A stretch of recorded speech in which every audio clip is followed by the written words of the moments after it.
Welcome to my Halloween season 2023 wrap-up video. This is my third attempt of recording this. The last time I held my iPad and it hurt my wrist quite a bit. Learned a lesson about my lens. So the battery died halfway through, put in a new battery, figured it's manually focused. I don't have to worry about it. I did have to worry about it because it's out of focus. So let's start with Halloween Horror Nights in Orlando because it is my home park. And also, first Halloween event to open, at least in Orlando. Not really going to go in order after that. More in the order of this graphic. Dr. Oddfellow is really, really cool to see that character more developed. Because he was kind of a part of Jack's story. And, of course, this year we got to see Dr. Oddfellow himself. I don't believe Dr. Oddfellow was ever created, as I don't believe they ever had an image of him of any type. So it was really great to see not just an icon return. Now, if only they would go back to the numbers, like Halloween Horror Nights 32. I know it's the hashtag, but I'm guessing they're not probably going to because of synergy. Dr. Oddfellow's zone, I do like that it wasn't in what used to be production. That was never a good place. Every year I would hope that they wouldn't put a zone in there. I know it's because of the newly expanded Minion area, the Minion Land. Even though we already had Minion Mayhem there, now it of course has the new VillainCon and Minion Cafe, which is amazing. But it's a great change, even though it's kind of small and it'll spread out. As far as the zone, though, Dr. Oddfellow himself was pretty awesome. I interacted with only one of them, I think. Different cast. I don't think, from what I heard, he didn't interact as much with guests. But the Dr. Oddfellow that I spoke with mostly was really great. He always had a mic on him. I didn't spend a whole lot of time in that zone or any zone this year. But when I was in that zone, I never saw him using the mic. It's debatable whether or not he actually used the mic in the opening ceremonies. I did see there was a wireless microphone receiver pointed towards where he did the opening ceremony, so I'm not sure. Obviously, Universal knows. Don't know if it really matters. The stage, which looked like, I guess a stagecoach, or looked like a part of a traveling circus, that was really cool. I really liked how it looked, but I never saw him on the stage. I thought there would be like a mini show. If there was, I never saw it. Going to Dark Zodiac in Hollywood. I love the chainsaws. I hate loud exhaust in cars, trucks, motorcycles. But I love it when it comes to chainsaws. The thing is, I'd rather have the chainsaws in Springfield, where it's kind of a dead spot otherwise. And not a dead spot in a good way. Or not dead in a good way. It felt kind of weird in that zone. And other than that, it was okay. I didn't really care much for it. Now, hopefully this isn't too distracting. I have my iPad just off screen, I hope, so I can go through my notes. So next is Central Park. I always love how the scare zones in Central Park look. I remember when they were setting up, there were some small lights up in the trees. I thought they were going to be strobe lights, but they were supposed to be bats. But they're just little strips with 2 LEDs. Hopefully I have a picture. They were pretty cool. The bats themselves were huge. I don't know why they were so big. Now, Dr. Oddfellow was really obvious in the first zone. This zone, I didn't know at first which one he was. I realized later it was pretty obvious once you knew. Just because I didn't realize because the two looked so different. Moving to San Francisco, now this one I really didn't realize that he was in the scare zone. I guess I should have, but what I've heard is the character of Dr. Oddfellow kept pointing to himself and pointing to the truck with the name, which is not really the best way, I think, when a character feels like they have to do that so people know, oh, he was in that zone. And over to New York. I loved Vamp 55, but the past two Vamps, 85 and now 69, I just don't like them as much. 55 had some really, really great character interactions, and that's what I loved about it. When Vamp 55 was announced, I thought, that's kind of lame. But because the character interactions, it's like, wow, this is actually a really cool zone. I really enjoyed this zone. Not really loving 69. A lot of the characters are just on top of boxes, like dancing like hippies, I guess. The individual scenes, and I guess they were supposed to be vendors, were okay, but just overall, to recap the scare zones, a lot of other people feel like this way. I didn't really enjoy them that much. Sorry. If you did, cool that you got to enjoy them, but I really didn't. I had a party to go to over in Islands Adventure one night when I was in the park. I was like, well, okay, well, I have an hour left before I need to go over to that party. An hour left to be in Halloween Horror Nights and just experience the zones. And I ended up just leaving anyway because in the past, there have been zones like, I loved Hellbilly Deluxe and Vanity Ball. Both of those zones were ones that I could just sit for 20 minutes, 30 minutes and just watch. Hellbilly Deluxe had a really great soundtrack, of course, because it's based on the album. And I loved Vanity Ball's soundtrack, even though it's not really the type of music I listen to, but because it ties in with that scare zone, I still sometimes listen to the playlist on Spotify. But this year, there aren't any scare zones I'm missing, really. Over to the Peacock Bar, I feel like David S. Pumpkins was kind of a missed opportunity. Again, maybe if you really enjoyed it, maybe I don't know. I felt like it had to fit into this spot and this kind of well-defined shape.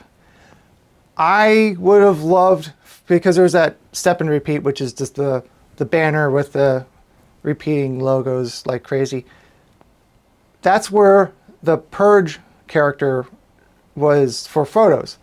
When I heard that the rumor that David West Pumpkins was going to be in Halloween Horror Nights this year, I thought, okay, cool. They're going to have him as a photo op with the skeletons, and they're going to play that song. I was playing it. I'm not monetizing this channel. I thought, cool. He does this thing,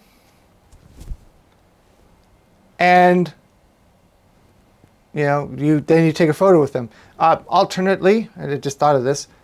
He can have the guests as the skeletons and do his thing, and it's a very short clip. I'll just play it again.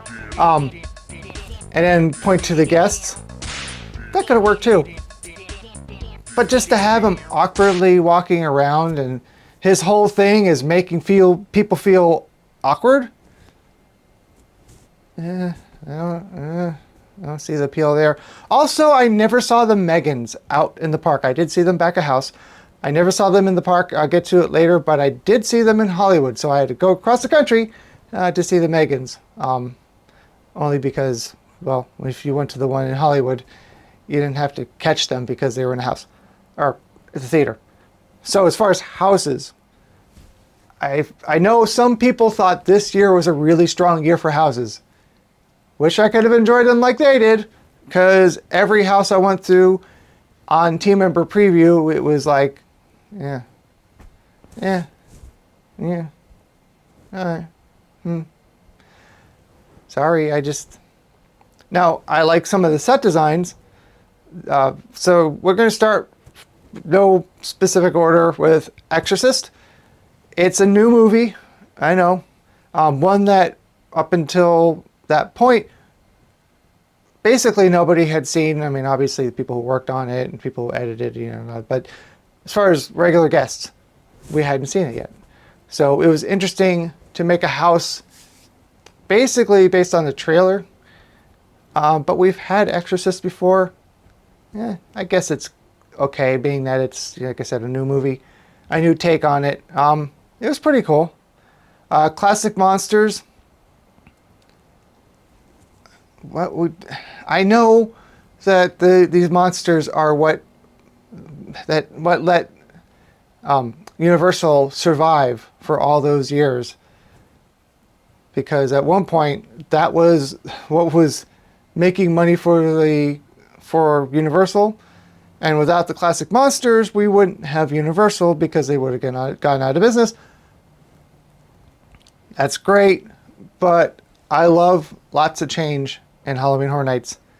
And even though it's a different house every year, bringing the monsters back every year, I don't know. But it was a great set. All the great sets. It's an okay house. I personally liked last year's a little better. The bungee scare with the Hunchback, though, was really cool. And I went through a lot of times because the person who I was hanging out with liked it a lot. And I didn't really care which one I went to. So I was like, if somebody else wants to go to Monsters, sure. So Dr. Oddfellow. It's great to see, again, an icon with the whole event, parts of in this case, Dr. Oddfellow, with the icon influencing all the zones and the houses. So did we really need to see Jack in a story in the house? Because he comes back as the icon a lot. I know those two are part of the same story, but it was Dr. Oddfellow's time. Jack's been around plenty. He'll be back. I know it's only like a shadow, a few places here and there. I just didn't think he needed to be in the house at all. But that's just me. Also, I didn't really get the whole story that was supposed to, if my understanding is correct, supposed to show his whole development like it was for the scare zones. Maybe I'm just too dumb. I don't know. Blood Moon, also great sets.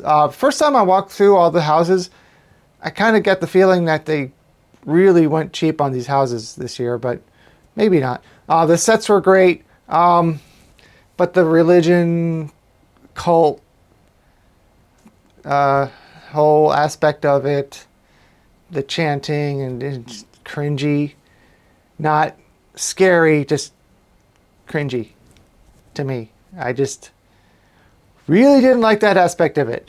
So moving on to The Last of Us. I rarely went through it because the lines were very, very long. I love Naughty Dog games.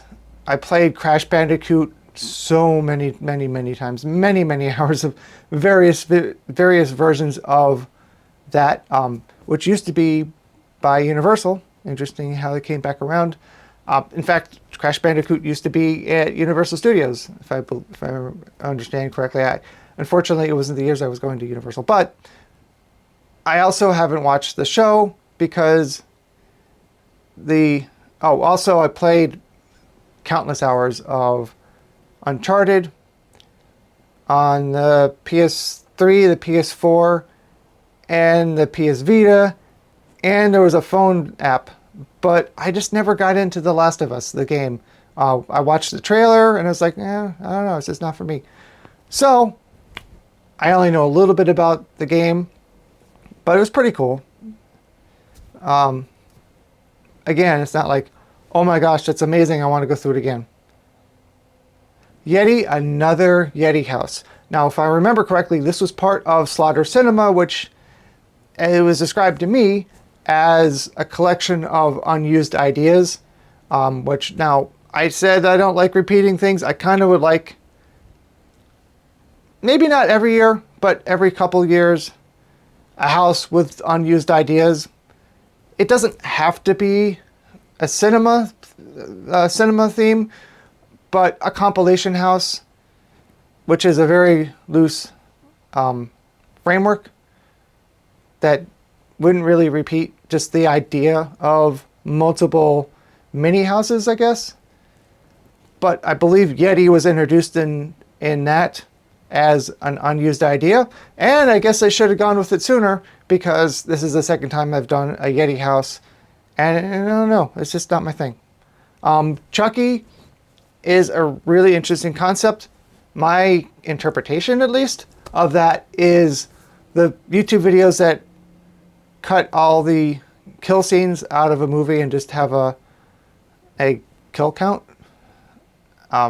based on the name alone. It seems like they're like, oh, let's take a video like that and make it into a house. I leave a comment below, a nice comment below, if I completely missed what they were doing there. But to me, that's what it seemed like. It was one of those ultimate kill compilations of just the death scenes in the form of a house, which is an interesting concept. I'm one of those weird people who love Halloween and love haunts, but I don't like gore and violence. I know. And I think that's one of the problems I had with it. It seemed like just gore and violence for that sake. I know I sound like an old man, or I don't know. But just something about it I didn't like. Stranger Things, again. It was okay. I only went through it, I believe I only went through it once, maybe twice. And then I went through it again in Hollywood just once. It's pretty cool. But it's not another house that I was like, I don't really have to go through it again. Okay, I'm going to insert this clip between Stranger Things and Darkest Steel, because I forgot to talk about Dueling Dragons, because I'm dumb. Dueling Dragons is, when it was announced as a rumor, I was like, well, no, they're not going to make a house based on the former roller coaster. That's just silly. Why? How's that going to be a house? Not very well. I know some people like the light up costumes. I thought they were super tacky because you could see the individual lights. I guess that's cool. I did like even though I'm sure it was like crazy simple, I did think it was cool that the books that had the letters, I'm guessing this black light reactant. I don't know, it was a pretty cool effect. But at the end of the house, you can choose fire or ice. I think that's why it's, no, it's fire and ice. If you go to the side that's fire, it's still cold. Now back to what I recorded earlier, going to the Darkest Steel. So the Darkest Steel, kind of based on a true story from what I understand. It was a musician who wasn't very good and apparently played the harmonica or the harp really well, but was terrible at the guitar. Kind of disappeared for 2 years, came back, and was amazing. And from what I understand in the story, he was better than the people who were mentoring him. The people who were mentoring him to try to help him learn the guitar couldn't even do what he did in just a span of 2 years. So I think the idea is, I don't know if they're serious or not, but he must have made a deal with the devil. So part of it's true because it was a real person. Making a deal with the devil, I don't really think that part's true. It was just an interesting way of explaining how he got so much better in just 2 years. Not sure if that concept really translates to a house. So once again, I didn't enjoy it. If you did, that's cool for you. I wish I could have. So overall with the event, I don't miss any of the houses. I miss that it's not going on instead of Christmas, but I enjoyed, we'll get to it, I enjoyed Six Flags Magic Mountain's Fright Fest way more than Halloween Horror Nights Orlando, which is unfortunate because I only went to Magic Mountain once and I live in Orlando. So, going in order one more time, and then it kind of is all over the place. SeaWorld for the, start with the SeaWorld Spooktacular because it's the first day. During the day. Forgot to reorder the notes. So in the daytime, the SeaWorld Spooktacular. Side note, this year's video of, I made, this is the 4th year I've made a SeaWorld Spooktacular video. This video has far outperformed every video I've made in the past on the Orlando channel, but woo, that retention rate, probably like this video. Most of you probably stopped watching a long time ago. But for the ones who haven't, once again, an amazing selection of candy and like the premium good stuff, and a lot of it. So you don't have to buy the bags that they sell in the park. You can use another bag, but once again, on opening day, I forgot to bring a bag at all. So for the 3rd year in a row, I had to, well, like I said, I bought one of theirs. And again, they give you a lot, and they don't care if you're a kid or not. Some of the events do, but this is definitely one of the best candy trails of all the daytime kid-friendly haunts that I went to. The other one we'll get to it a little bit is Legoland. And they ordered far too much candy, so I actually went on the last day because I'll get to that in a little bit. And they were filling the bags like crazy. The dance party was really cool. Audio was still not great. I noticed that last year. It's kind of blown out, like maybe the DJ doesn't walk out to where the guests are and listen to it. Maybe from their perspective, I don't know, this is speculation. I'm probably completely wrong. Great character interactions. Again, they do prioritize the kids because it's a kids event. So, I mean, that's fine. I understand that. But if you're patient, they will interact with you. At least that was my interpretation of it, or my impression. Also, kids kind of jumped in front of me.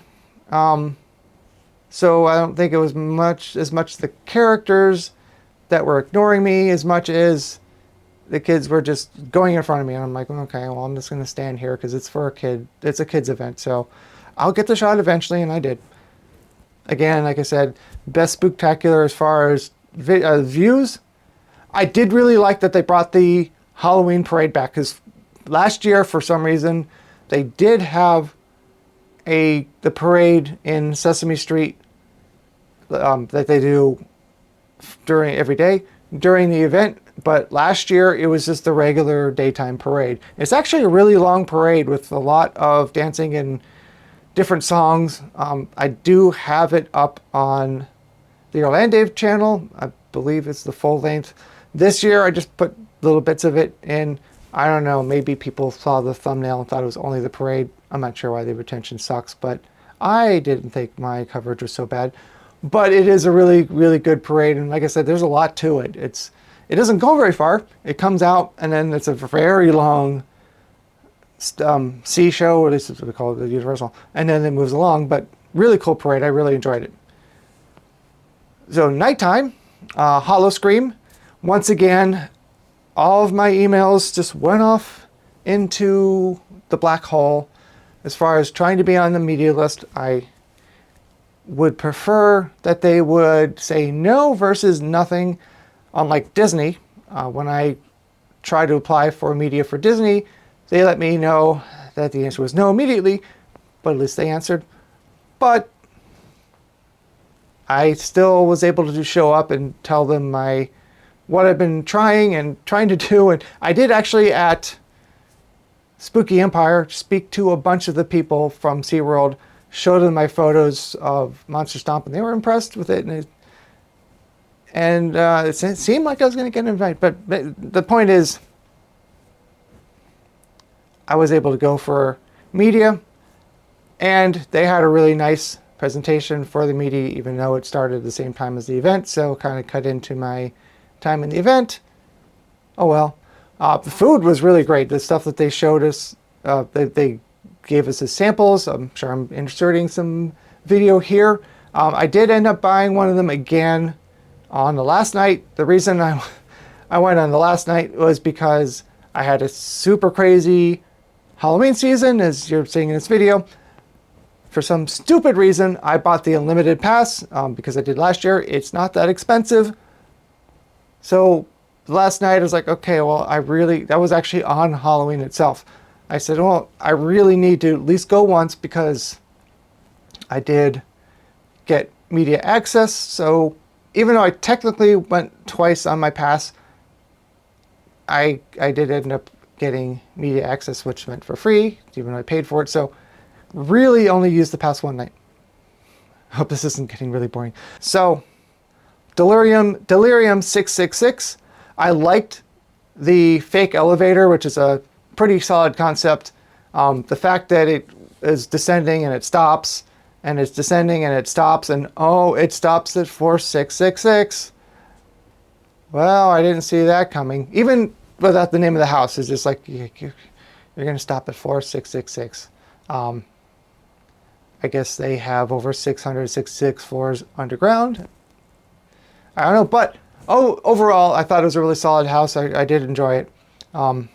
Dead Vines is supposedly new. I don't know. It seemed like a house I've seen in the past at Howl-O-Scream Orlando, but I still enjoyed it. Beneath the Ice, there is a scene where it's supposed to be hot, and it's actually hot, unlike... Did I not go through the houses?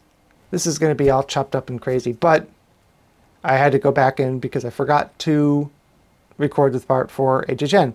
So Beneath the Ice, I think there's a subtitle. I forgot what it was. It's not in the notes. Whatever. If I don't post this, I'll never post it. So there's a part that's supposed to be hot. It actually gets hot. Wow. Maybe you could have tried that with Dueling Dragons House, Universal. But when I read that, I was like, oh, I didn't talk about that, so I had to go back. But it's a pretty good house. And it dumps out to the exit store, the merchandise area. Captain's Revenge. I was repeating house, but this time's in reverse. Reverse. What the hell's wrong with me? The bungee scare kind of didn't work out very well, but overall it's a pretty good house. Blood Beckoning.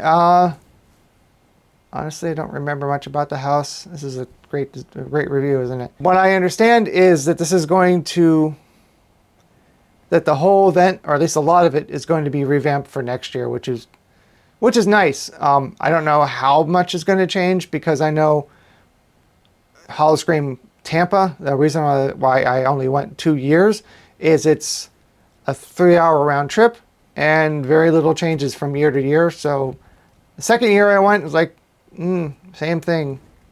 So we'll see. The Zone's Floodlight District, which of course is a vampire version of a red light district. It's pretty cool. The interactions were really cool. There were some like windows. I'm assuming those are part of the scare zone, but they almost look like they're part of the building. The only thing I didn't like about it is you had to go through that scare zone to get to one of the houses. Which one? I don't remember. I think it was Blood Beckoning, but I'm not really sure. But that's not too terrible. Toxic Turmoil seemed really spread out and just kind of okay. Carnival sounds like something that Knott's Scary Farm did a long time ago. I'm not sure if they're the only ones who do it, but it was okay. There's some carnival games in it, which is cool. Of course, that's something that Knott's does as well, except the ones at Knott's are all year round. And there's a bar. Also, I don't really remember much of the rest because, like I said, I only went 2 nights. The first night I didn't see a lot because I was at the media event, not realizing, which is my fault, that the event had already started when the media event started. So that kind of cut it short. And the Howl-O-Scream ends pretty early anyway. I believe at the latest it's 12 a.m. as opposed to 2 a.m. for a lot of other haunts. Not as early as Fright Fest. We'll get to that. So the shows returning is Monster Stomp, but I've been told it might go away next year. It's a great show. It's a different cast than last year's. Siren Song, I didn't watch it this year. I'm sure it's the same as last year and the year before. The other show, that's the little theater, outdoor, whatever. I think that's where like people like dive for pearls and something like that. I don't really go to SeaWorld that much. It's probably why I'm not on the media list. But I've been told it was even worse than last year's show in that location, which wasn't very good. Now, what I really did like last year was the Lost Souls Hideaway. It must have gotten hidden because it didn't return this year, which is unfortunate. That and Monster Stomp was my favorite show. Although I think one of the reasons why I like Monster Stomp is because I know that Jack looks straight down. At least I don't think the same with this year. Look, the guy who was playing him last year looked straight down in the middle of the theater most of the time, and I got some really good photos and videos. It is a good show, but getting a little stale. So now to a local haunt called Tales of Terror, which if you are in the Orlando area, either you live here or you're going to be coming next year for Halloween season, definitely look up Tales of Terror. It's an amazing haunt. Started in 2020 as a home haunt, and it's building up, and it's just getting better and better. They had a blackout night, which I know other haunts have, at least one other haunt has done, but I've never actually tried it before. I didn't really understand the concept, which is you get a glow stick and you go through the house, and the objective of all of the characters in the house is to grab it from you. Because I know them, because I'm there as media, I did get to go twice. Normally you can't. I don't know if you could pay extra for twice, but I believe it's only once. I was not very good with it the first time, and I only got like 2 rooms in before it was taken. Second time, I got all the way to the second to the last person, and the technique, I don't even remember how exactly to describe it, but I believe he kind of closed in on me, like really close, and used both hands in a way that, even though I had like a really, really tight, as the doctor said, kung fu grip, it didn't matter. He got it for me. Great character interactions outside the haunt. There's also food and vendors and a fire show, aerial acrobatics, I guess, an aerialist, same guy, but amazing. Inside the haunt, the characters are really great to interact with. They'll play off of you, which is something I'm not used to still after so many years of pretty much only going to Halloween Horror Nights, except for the last couple of years. You know, not to knock on the haunt, but because I don't think they can with the number of people go through Halloween Horror Nights. But basically, it's the scare actor steps on the trigger, and it goes back in. It's the bulk of the scares. There's no interaction. It's just kind of like, if you get scared by that. And then you just walk, just keep going forward, watch the scares, keep going forward, watch a scare, keep going forward. And that's what it kind of got trained in. So when I'm presented with this chance to interact with characters, I'm like, I don't know what to do because all I know is keep moving. It is really cool that you get to do that in that haunt. I did high intensity a few times. It's basically a glow necklace where they can touch you. Otherwise, if you don't do that, they can't touch you. It's required for the Blackout Night because, like I said, they grab you and take your glow stick. I should have walked very quickly away from that guy because he had a whole pile of glow sticks, and if I had just power walked past him, I don't know how much of a defensive player he is, but if I could have gotten past him, I would have made it out with the glow stick. So next time. Now to Scary Train, which is Kirby Family Farm. This is one of several fundraiser events that I went to. It's also a really, really great event. KirbyFamilyFarm.com. So as far as the actual title attraction, which is The Train, I believe it's over 100-year-old train that was restored, and it goes in a loop. I feel like there wasn't as much that went on during the train ride this year as there has been in the past. But Clownwoods, there's 3 trails. Clownwoods is one of the 3 trails that is returning. Love Clownwoods. There is a character named Skittles that I have gotten to know over the years because I've gone there a few years now, and I usually go multiple times and stay afterwards because they all know me. Yeah, this interesting interaction happened because she came up. So I'm holding a camera. I'm experiencing the trail for the first time that year. I'm doing a bunch of stuff. She comes behind me and asks, "Who am I?" I'm like, and to me that sounded like a trick question, like she was a different character that year. I'm like, I just said, "I don't know if you're a different character this year." And then she just flipped out and said, like, "Oh, how can you forget me?" And she kept that going through the whole house. I tried to turn it into a comedy bit, try to make it fun. But afterwards, after she was out of character, she still was like, "I can't believe you didn't remember." I'm like, "Really? Can you drop it now?" But that was just me. They all, most of them know me by now, so I got my name called out a lot. So if you don't forget Skittles, it's a great time. The trail was great otherwise, though.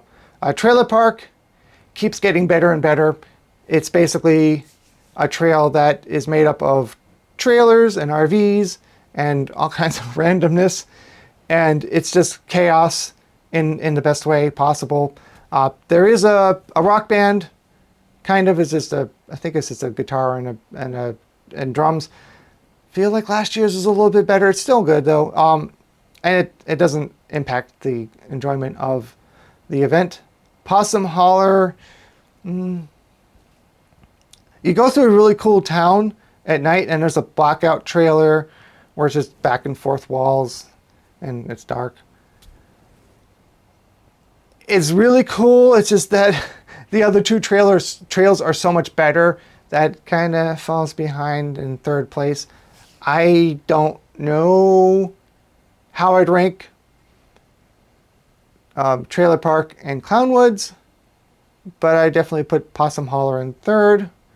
There's also the Hearst Haunt, which is what it kind of sounds like. It's a trail made up of old hearses. And it is actually a legitimate maze, so there is a wrong turn, or at least 1 or 2 wrong turns. We saw people turning 180 degrees and going backwards for some reason. I don't know why. There are some good character interactions in the haunt as well. So really cool concept. I'm hoping that Mr. Kirby can get some more Hearsts, because I would like to see it even longer. But the fact that it's made out of Hearst that they had to acquire is really, really cool. And it's actually pretty long for the fact that that's how it's made out of. Alienscape, more of a queue than a trail, but still really cool. When I went through, one of the characters yelled at me, told me I was supposed to stand by the TVs. So I'm actually not sure if you're really supposed to gather by the TVs and for a briefing before you go through it or not, or if it's just something that I yelled. I don't know. But it was pretty cool. You go through a broken gravitron, and then at the end there's an actual functioning graviton. No thank you. Don't want to vomit. The fire show is pretty cool. That seems to be something that a lot of hunts are including now. It's actually the after hours show is a little bit better, but it's still pretty cool. And the food vendor, it's their own food vendor, I believe, or at least the one that they always work with. Their trailer got an upgrade. So there's a lot of food options. You can get the Scary Train cup. There's also, oh no, I don't have it. There's another tall bottle, I guess, that they serve. So there's different options, food options, drink options, and just vendors around. So it's pretty cool. So overall, it's a fantastic event, and I love going to it every year.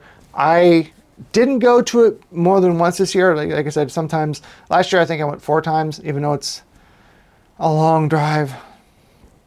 But because of my California trip and in my Carolina trip, I couldn't go back.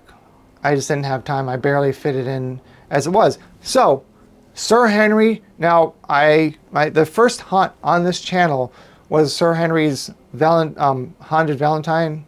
The Valentine Day hunt.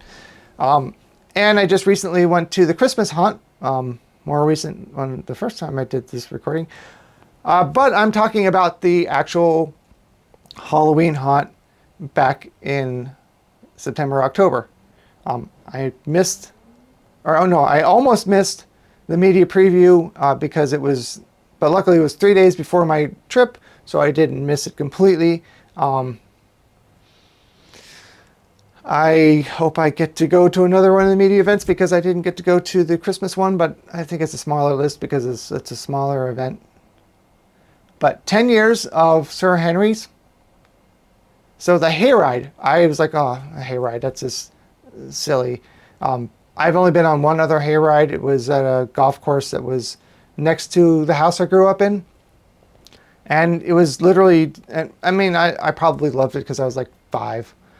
But it's a trailer with a tractor, a bunch of hay, and you just ran around a field. Again, cool one, when I was 5 years old, but kind of silly concept, I guess. But I didn't think I was going to enjoy it, but it's more like a dark ride. You just happen to be sitting on hay. I feel like it could have been a better attraction without the hay. I don't really see how that enhances it. But it was really good. I went, I actually only went once to that attraction as well for the media preview. I didn't get time to go back to that. So being it was a technical rehearsal, I did see the progress. The first time I went on it, the timing was a little bit off. The audio was not really great. Went on it one more time that evening, and the timing, they got that down. So really, really cool.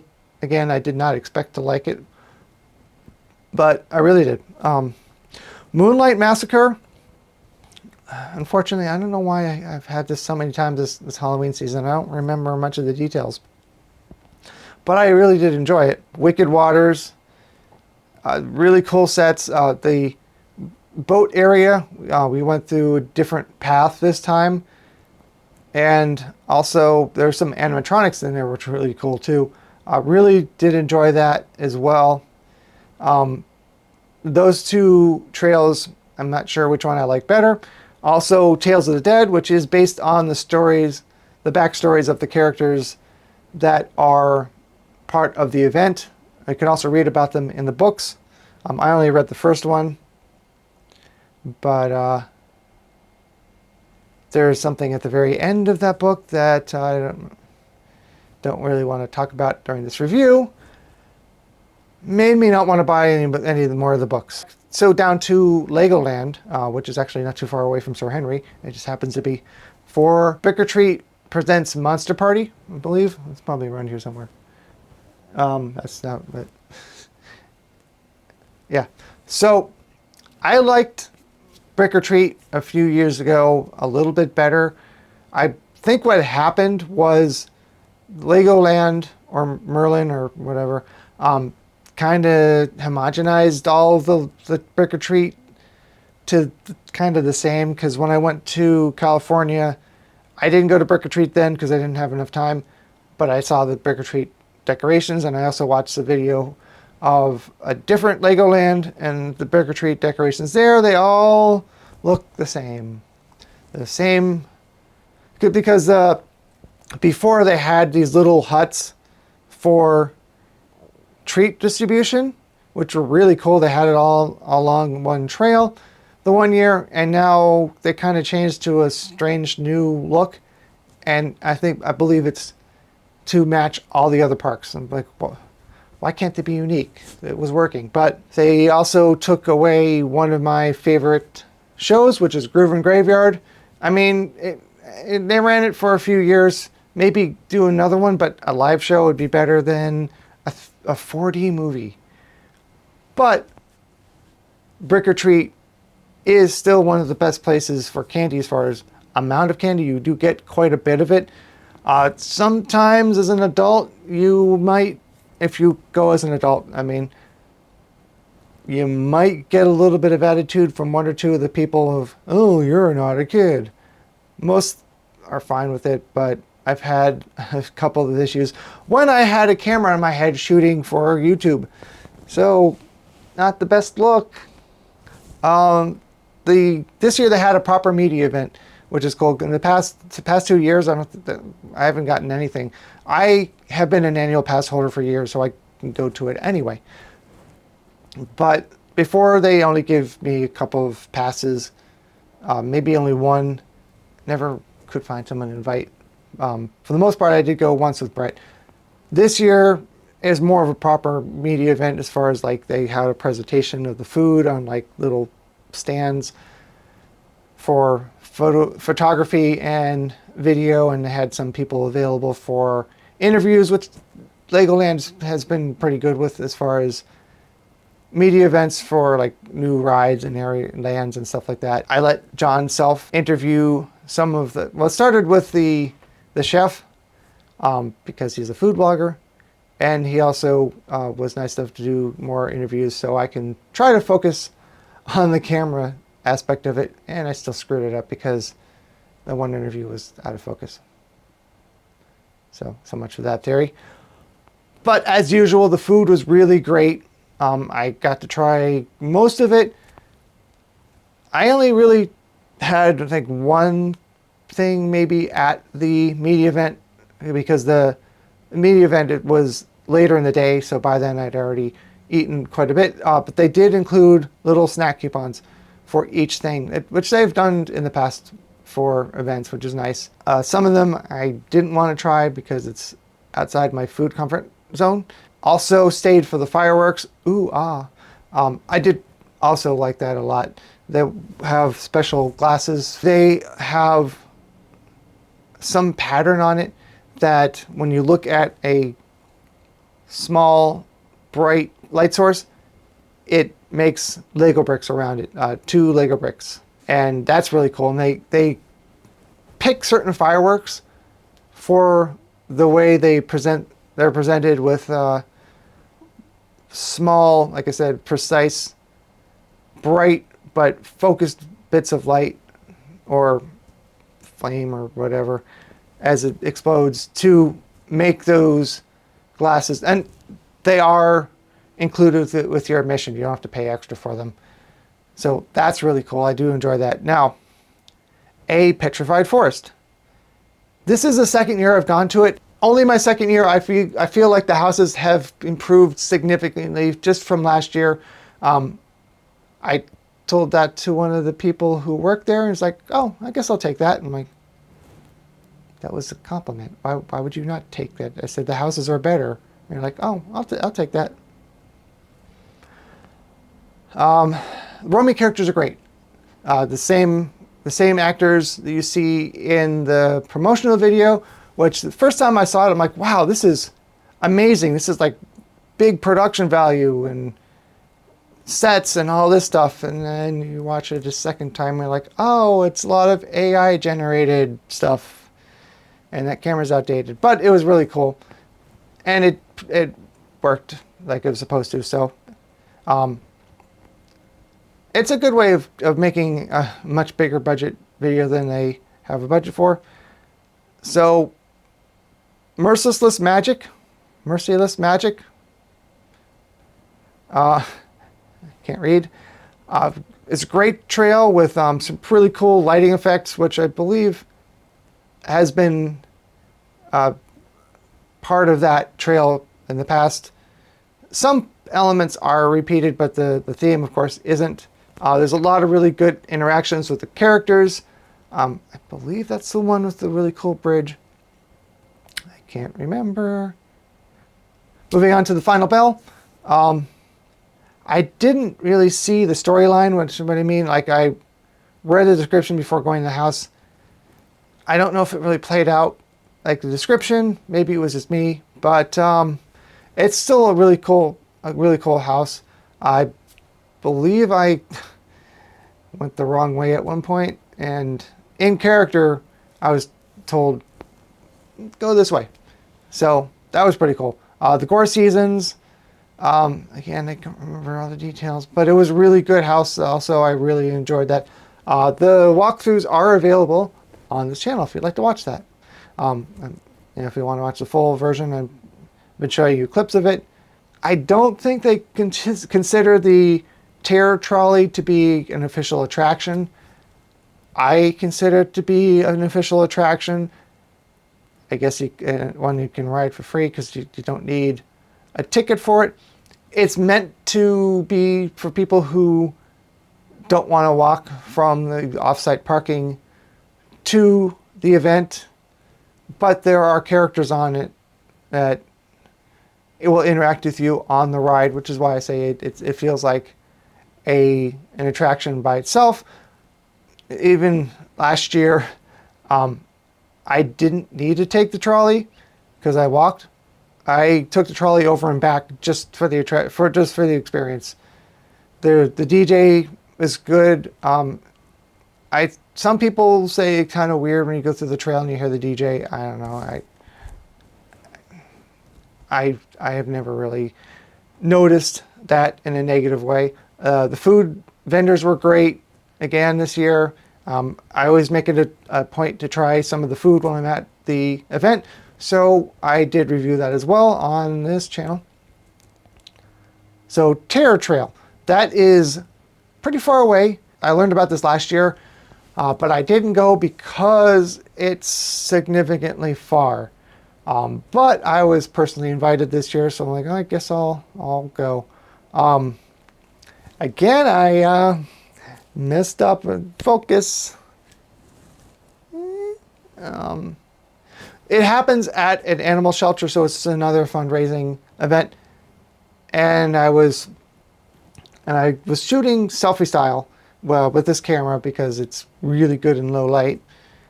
Had manually focused it just right, like I did for this shot. Before I recorded, I put up a chart. Then I shot one little clip of video of the animal shelter, saying, oh, if you hear dogs in the background, it's because we're at an animal shelter. For that, I focused the camera for that shot, which didn't even make it into the video because through AI software, I removed the dog barking anyway, which you can't really hear except for the very beginning of the trail. But because I refocused the shot, the entire walkthrough was out of focus. Luckily, they didn't require selfie shooting, so I went through a second time shooting forward, but I only shot a few scenes, so at least I had that for the video. It is a very, very long trail. In fact, I think it's Florida's longest trail. The sound design was great, and the speaker placement was great, so you kept hearing audio all the way through, pretty evenly too. But I feel like it seems long just to be long. And I'm sure for people who get scared at those events walking through the woods. It's pretty dark. When I don't have my light facing in my face or shining in my face, I was able to see the trail just fine. Kind of have light sensitive eyes, even for my old age. Oh, my back. But I guess that's scary. So maybe I'm not the best candidate to go through there, but it was like, oh, look, we're just walking through nowhere now. There was also some issues I had with the guests that I was walking with, but that's just my specific walkthrough on that specific time. I'm sure it doesn't make sense, but I kind of wish that the animal shelter was open before the event. So maybe I could have walked through. I'm thinking about maybe adopting another dog. Wouldn't want to do that on a short-term snap decision, but I don't know. It'd be kind of cool just to go out, walk through and see the animals at the shelter, because it was a fundraiser at the animal shelter, but I'm sure that it really just wouldn't make sense. Now to Fear Reach, which was it happened kind of last year, but they also say it's their first year. So either way, it's my first year going. I had applied for media for that, figuring that I probably wouldn't get it, and I didn't in round one. However, I did so knowing that I was going to miss the media preview anyway, because I was in California, which we'll get to in hour 17 of this video. Actually, it was like an hour and a half last time I recorded it. Out of focus. But because I reached out to them, they actually did give me a discount on the ticket I did eventually buy and eventually went to. Start with the games for no apparent reason. Just do some order. They had some carnival style games. They felt kind of like games for a kids event in a way, but they were still challenging. It's the first time I had ever thrown an axe, unless you count the plastic one and the little arcade game, which doesn't really work. Doesn't really count as an axe, but the first time I've ever thrown an actual axe. And they told me to not throw it too hard. It's aim more than strength. So the first three I threw,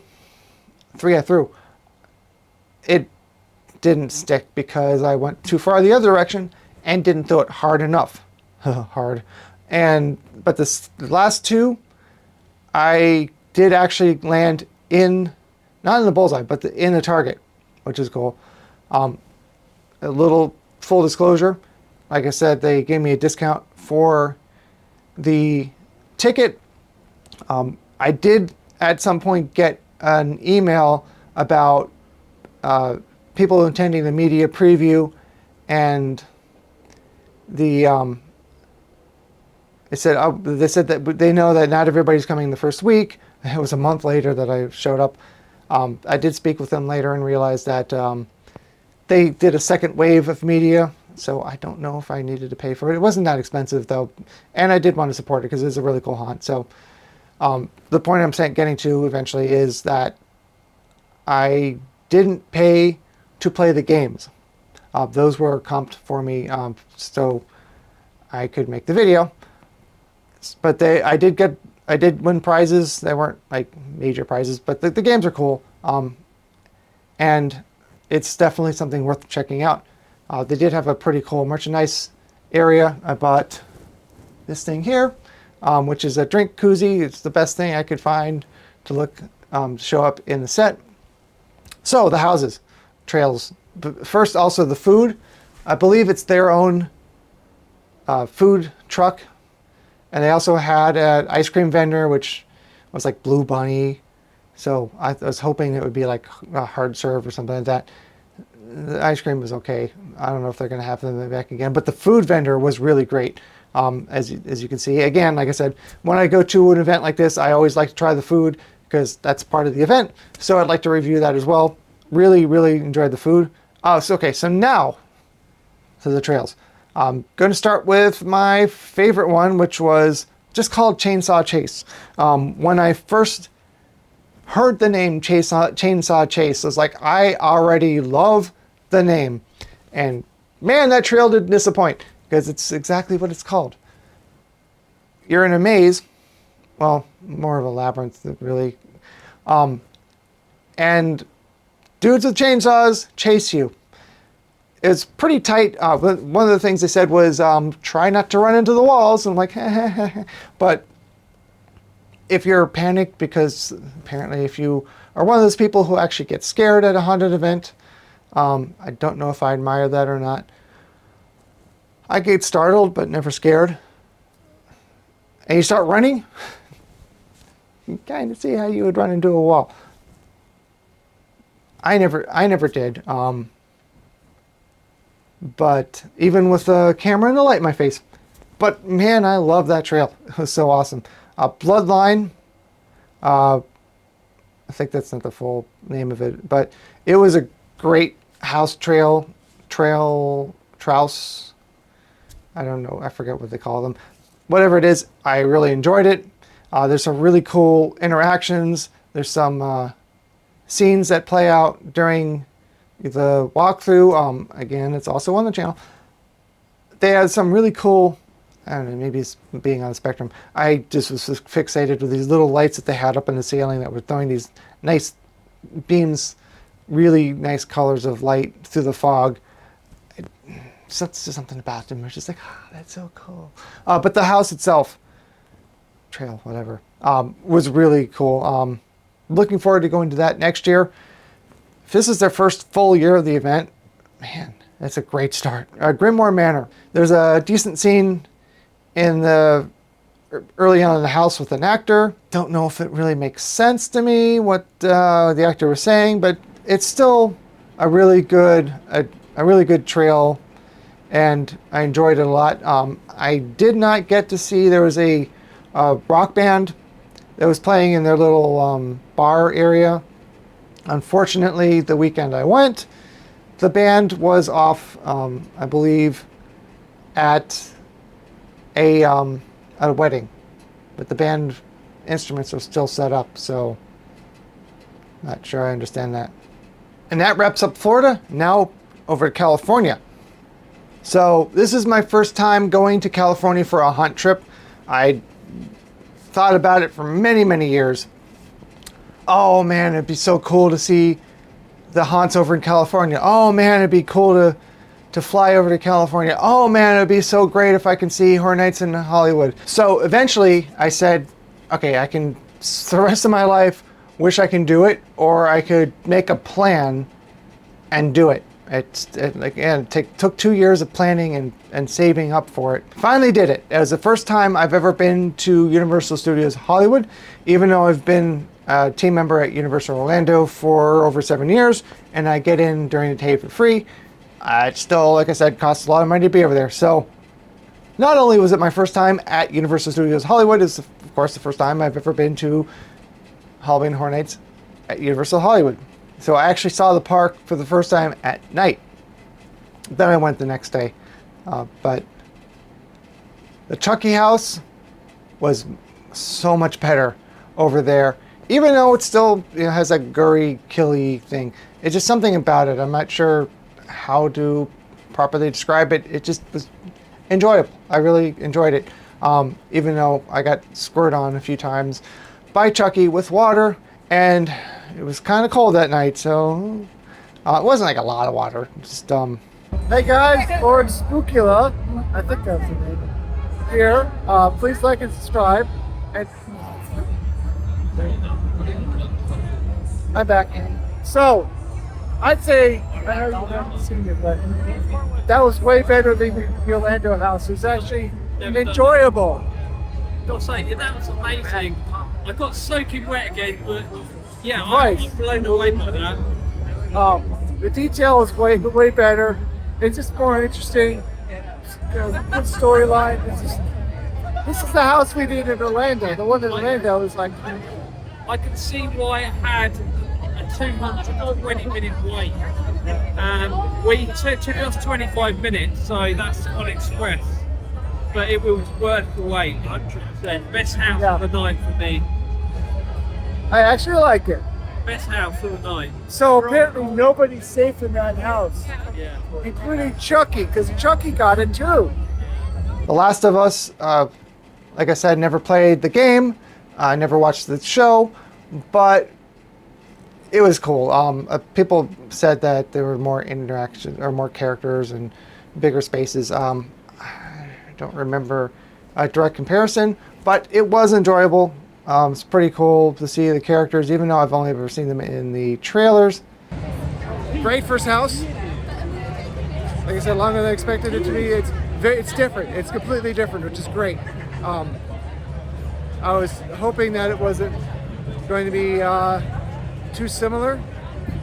So let's go to the next. Stranger Things is a similar house, but thankfully not completely the same.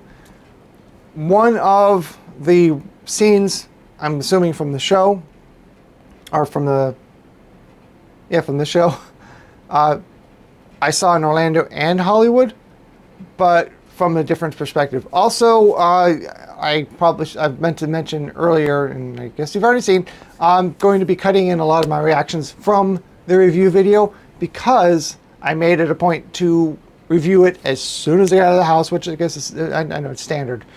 People do that, but so I don't have to be standing here in December and be like, I don't remember that.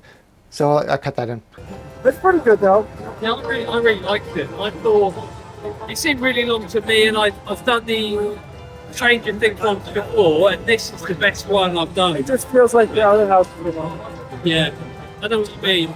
But it's so far, we haven't seen this drop-down scare that seemed to be pretty prevalent when I watched videos in the past. So maybe, do you think that this so far the houses are better than the before? Do you think the houses are better than other years? I would say on par, but for me, Scary Farm sets the level so high. Yeah, but Hollywood compared to other years. I've never been here. Yeah, I would say it's just as good. Universal Monsters, the classic Monsters house. Last year they did a two-part story between the two coasts. I was like, oh, cool. I hope they do that this year because I'm going to... No, they didn't. But it was different enough. And I did enjoy it. Once again, I'm probably just going to cut to my immediate reaction. A lot of kind of blank walls and empty spaces. Yeah, it was actually a bit weird. I just got soaking wet, but Yeah, I missed that somehow. yeah, I just squirt with blood, but it was only water, so that's okay. But very different than Orlando's this year. I don't know if it's the same story, but same characters. So it was pretty good. It was pretty good. I got a lot of scares on that one. Yeah. I found like they all came very close to you Yeah. in that one, where sometimes they're a bit further away. Here, it kind of felt a bit more intense, so it was kind of cool actually. I liked it. Not too bad on the wait time. No, 15. I did the stopwatch. It was 15 minutes and posted at 20:15, so pretty good. Less than what it was posted as. I almost said etc. Exorcist was also a really good house for a movie that hadn't been released yet. I did see similarities between the two coasts, which makes sense because they didn't want to release too much of it, I'm sure. Well, that was pretty good. Yeah, pretty good. Another long. I noticed that a lot of the audio loops really fast here. Yeah. Seems like a little bit more than Orlando for some reason, but a lot of different scenes. Again, very different than Orlando's, thankfully. A lot of detail, a lot of different scenes from a movie we haven't seen yet. So Yeah, I haven't seen the film yet, so that's that's weird that they've done it before the film's out. Normally Yeah. they don't always do that, so that was really enjoyable. Really good. Very long as well. A lot of good scares. Yeah, a lot of scares. Yeah. A few surprise jumps. Pretty good. Sorry, I don't remember the name of the Latin American house. It's right here. I don't know how to pronounce it.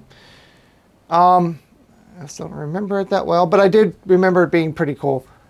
There's a character on the outside of the house. some of their facades I've always felt are better than Universal's, Orlando's.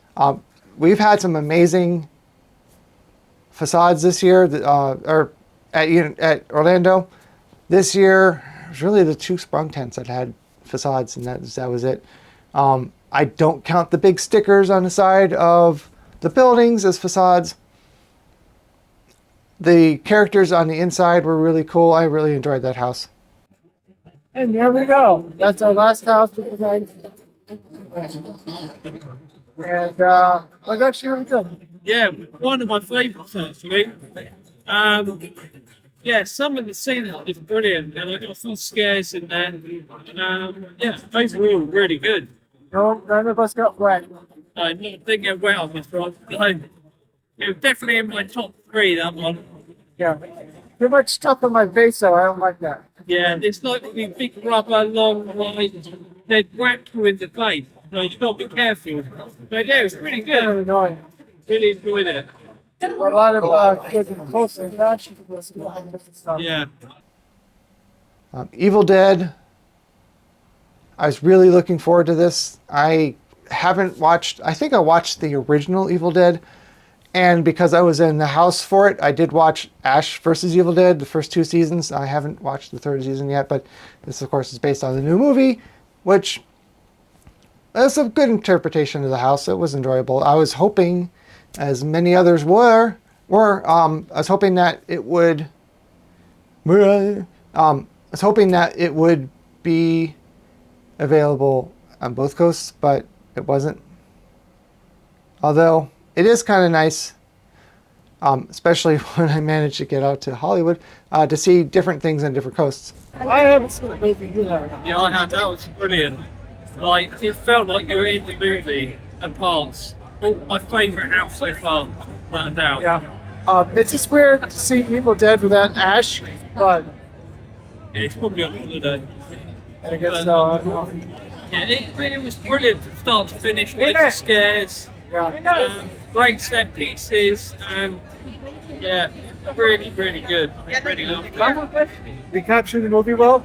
Yeah, I think it did. Yeah, I felt like I was just in the movie, which was quite hard to do, but absolutely brilliant. Yeah, really good. Holidays in Hell, which is a nice concept, but seeing Halloween as a holiday during a Halloween event seemed redundant. Like, why do we have America in Epcot? You're already in America.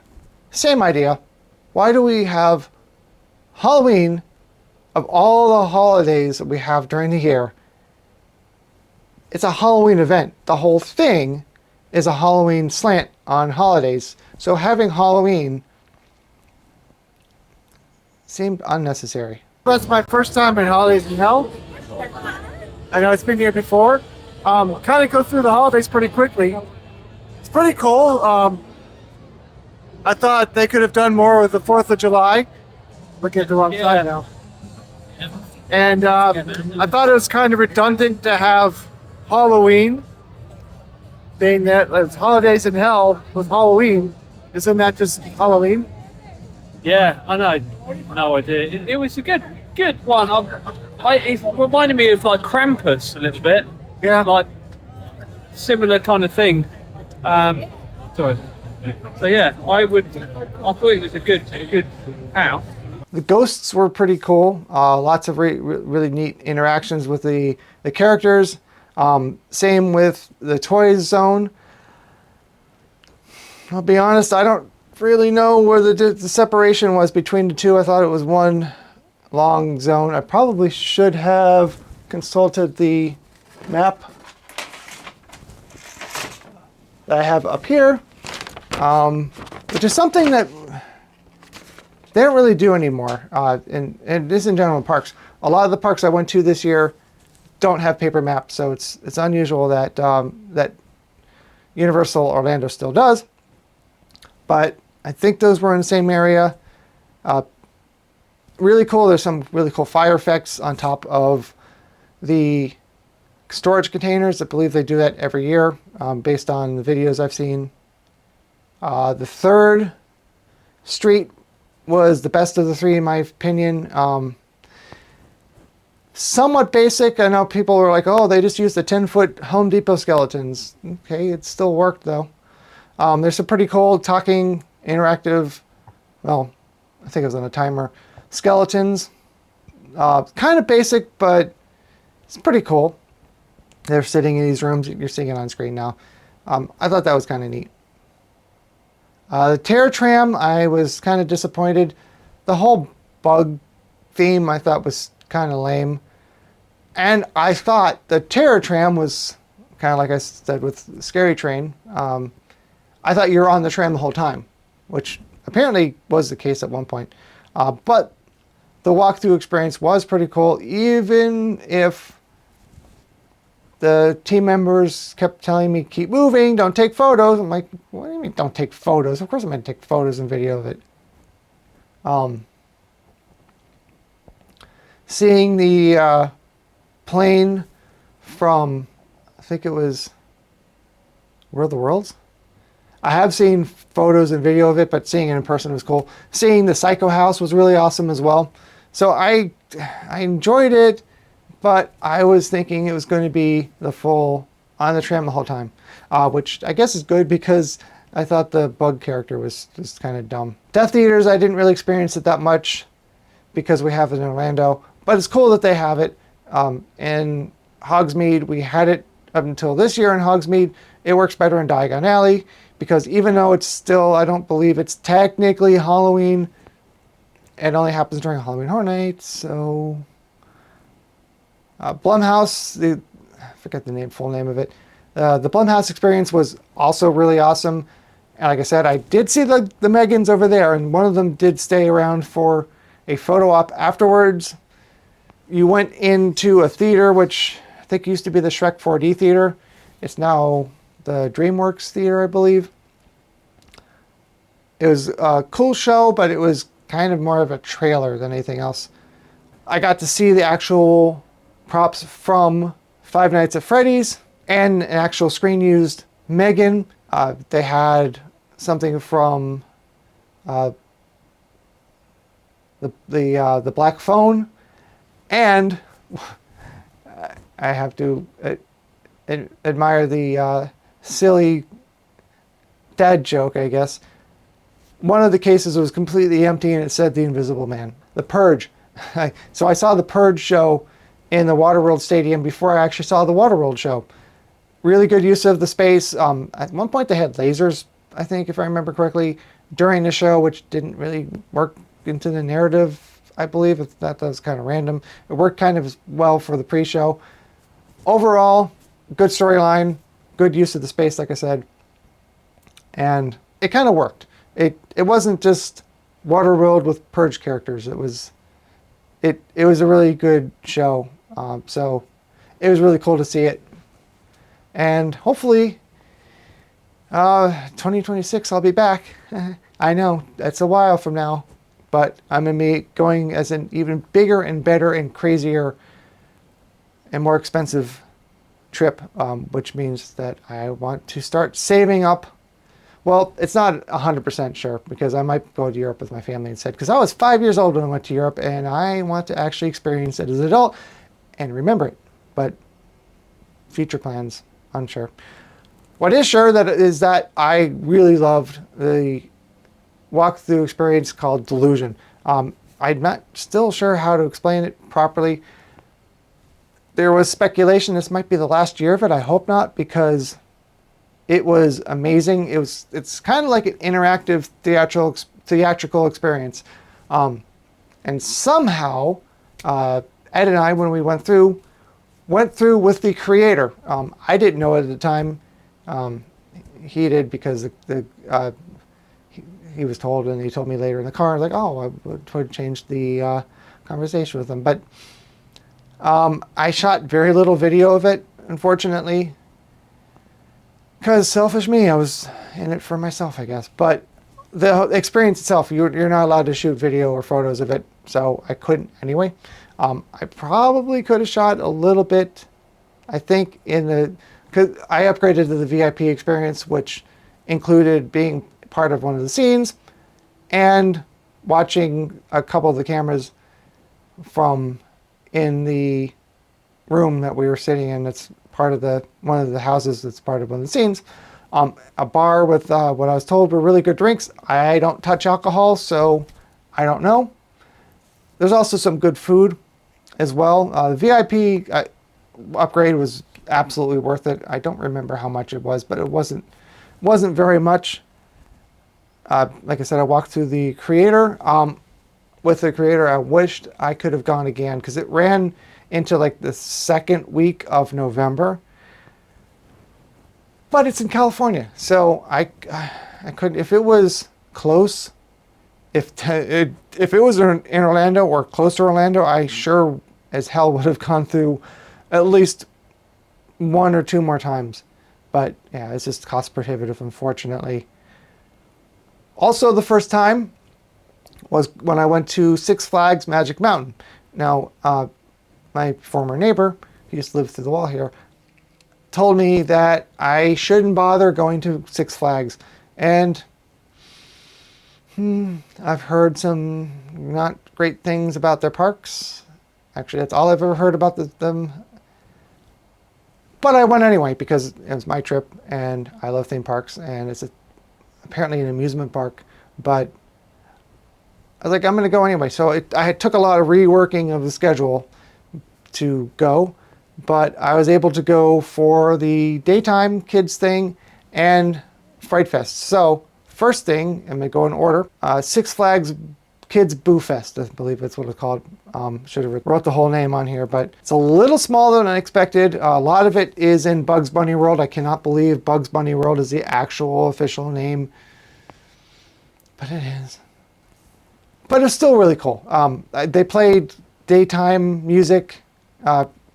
Daytime music. What the hell is daytime? They played kid-friendly music. It's Halloween music during the day. So this is something that Universal really should do. SeaWorld does it. Six Flags does it. Knott's does it. We could have a kid-friendly, family-friendly event and play Halloween music during the day instead of only at night. But we have Christmas music all day. The treat trail, of all the treat trails I went to this year, not good. For some weird reason, they wouldn't let Ed and I get a bag. But we could get the candy, which was a choice of peanut M&Ms or regular chocolate M&Ms at every single station. Not the worst thing, but no variety because it all comes from their sponsor. Even though at least Fright Fest was sponsored by Snickers, but it's still, a fun little maze for kids. Some photo ops. And it's still pretty cool. It's just not the best. They did have another cute maze, some activities and stuff like that for the kids. So it was still cool. I did enjoy it. I know it's for kids, but that didn't stop me from enjoying the other kids' events too. Fright Fest, though, was absolutely amazing. I am so glad that I ignored the people who told me not to go and went to this event because I really, really loved it. Didn't love that it ended at 11 p.m. The night that I went, which is why I almost wasn't able to go to it at all because with all the things I was juggling around, I'm surprised I made it out there. But like I said, I'm so glad that I did because it was very well worth it, even though I don't remember a lot of the details from the houses. I don't know why. So Condemned House Party. It's supposed to be like Condemned House Party, which is from, I said Midsummer Scream, but it's actually Scream Break. Great way to not fix the notes, Dave. Which is an event that I would love to have gone to because it's a haunt during the summer. That's pretty cool. So I guess it's only summer, but you know what I'm saying. It was still a pretty cool house, but I feel like it would work better with the rest of the event, but it's still pretty cool because I missed it to see part of Scream Break. Saw 10, when I went, I was told that it wasn't quite finished. It was actually the first house, maze, mouse, whatever it is, that I went through on the event. And the first 3 rooms were really, really, really crazy, well, brightly lit and empty. So I was walking through and I'm like, maybe they're right. Maybe I shouldn't come to this event. It's kind of lame. But no, it was actually cool after that. I don't know if it was my favorite house, maze, whatever, of the event, but after I got through those, it was still pretty cool. Now for The Conjuring, the first room where you walk in, there's it's one of a few houses that I walked in. I went through this year. It's kind of a new concept to me, I guess, in a way, where there's a room everyone gathers in and they do sort of like a pre-show. And it starts as something that I thought was going to be pretty cool. And then it's like, oh, it starts this time of the night. And then, oh, I'm like, oh my gosh, please cast someone better. But overall, it was an enjoyable trail house thing. It started as something cool in that one room, and it just kind of, in my opinion.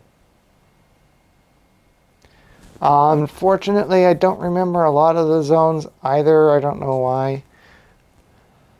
But City Under Siege was absolutely unbelievable and amazing. The interactions with the scare actors, it's what I wished Vamp 69 would be. Maybe, I think part of it is because it's a much smaller event, but the interactions were amazing. For some reason, they had their Christmas ornaments, their giant Christmas ornaments you can walk through at Fright Fest with the lights on. It wasn't terrible. It was just like, huh? The Dead Zone was also kind of cool.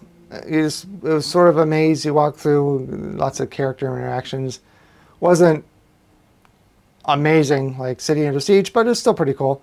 The DJ outside of the DC area was really cool too. Really kept the party vibe going, even though it wasn't even Scream Break.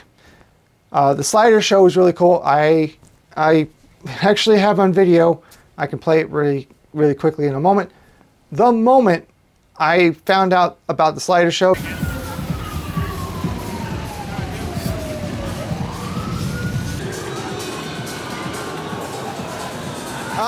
Ed! So I found the slider show by accident. I've never watched a slider show before, so I don't have much to compare it to, but it was really cool. If my channel ever gets monetized, I can't monetize that, but oh well. And also the best opening ceremonies of any haunted attraction, any haunt that I've been to before. So much better than Universal Orlando's, which is like, I didn't see Knott's. I also missed the one at Universal Hollywood, although they kind of redo it multiple times a night. Just, man, just so good.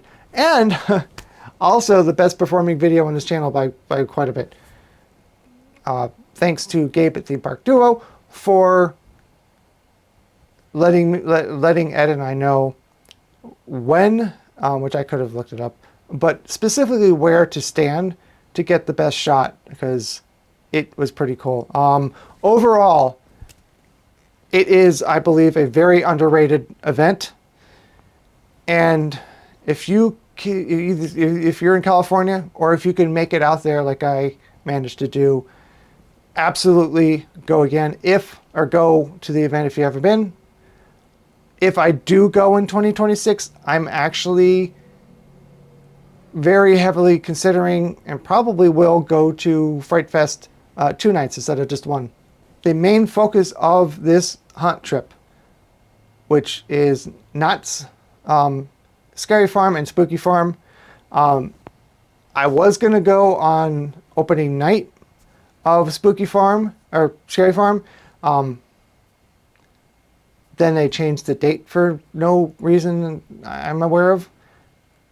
But it ended up working in a way because Ed and I were there for opening day of Not Spooky Farm. 1 hour into the first day, was when I went live through the event, even though this is only the second time I've ever been to the park. Unfortunately, I found out the hard way that my live streams go private after I'm done streaming.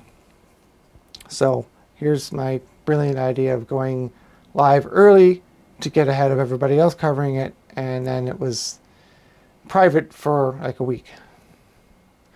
But Spooky Farm, which is their daytime family friendly event, Universal could be doing that, but they're not. But Knott's does, and it works.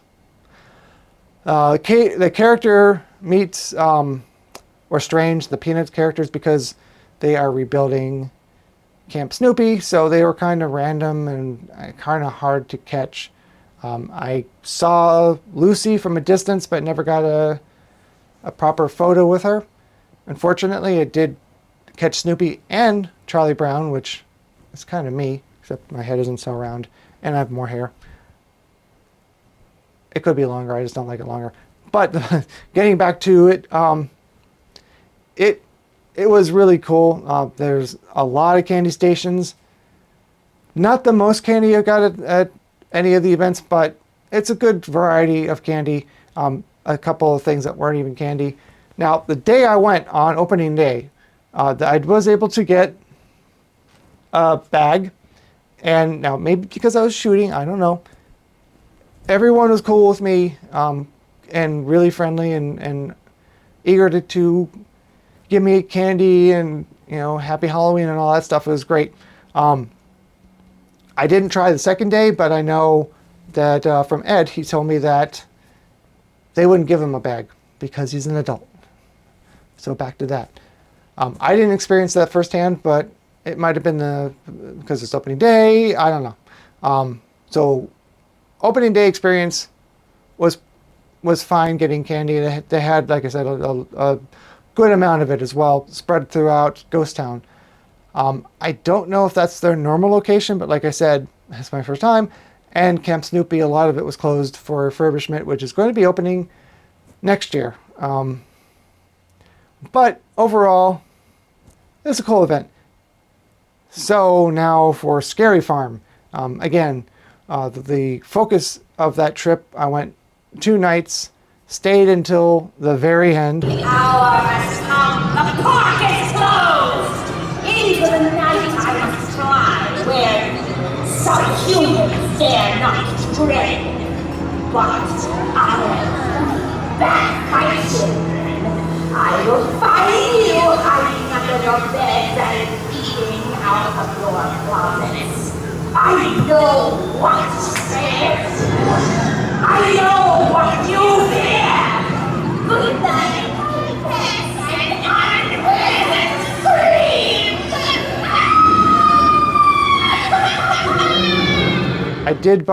I was going to put it up here, but there's too much glare. Unfortunately, you can't buy it now because it's already sold out. I did buy this book, and I wish that I had read the whole thing before, or at least more of it, because again, this is the first time I've ever been to, second time in Knott's, first time to Scary Farm, so it was the 50th anniversary, and there's a lot of references that I didn't know because I hadn't been going. So the Chilling Chambers was a really good tribute to the event. They've had the Chilling Chambers before. This is their 50th anniversary house, if I remember that correctly. A lot of the references, like I said, I didn't catch. The Chilling Chambers, Another really good mouse. The curtains between the scenes. I'm not sure what they call it. It's called curtains. They're also themed out to the different areas, as opposed to the same, plastic curtains that you see in most houses, which is pretty cool. There's a lot of references to previous scary farms. Unfortunately, this guy doesn't get any of the references. It's my first one. But I love the anniversary houses, the mouses, and yeah, that was great. I would say that's probably my second favorite. Really, really good. Cinema slasher. It's not the first time that a concept like this happened. Has been in a park.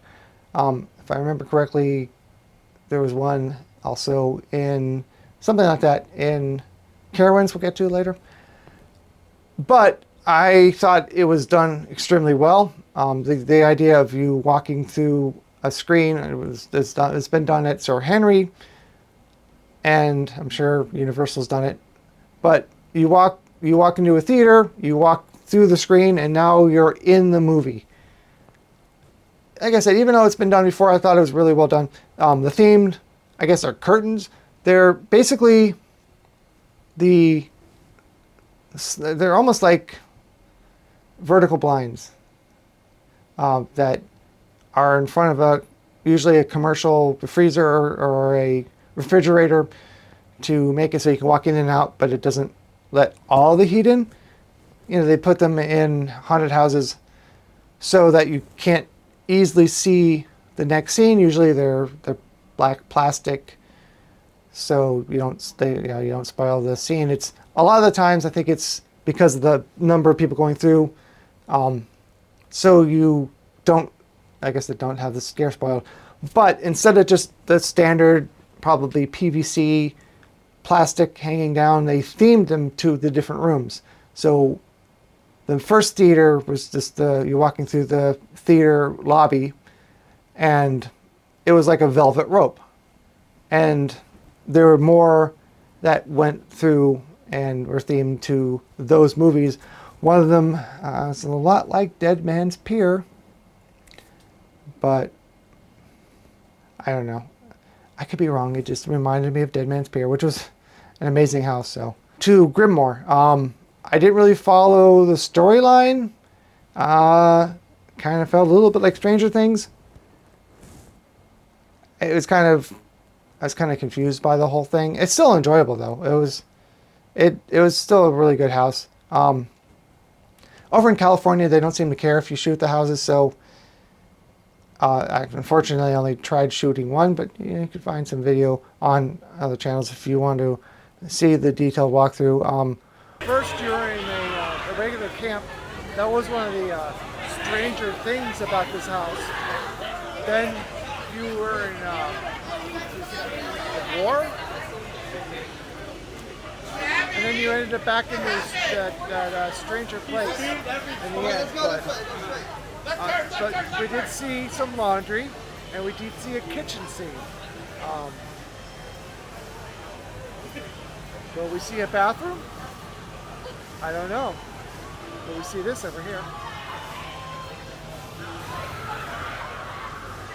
We see this. Okay. Guess they're not looking to interact. But still a really good house. Some Sif. It's a good time. I enjoyed it. That was pretty cool. The screens were used a little bit better here. They weren't trying to make them realistic, so that's cool. So some indoor and outdoor areas, good set pieces, really good house. Origins, Which is a house that they've done before, or a maze.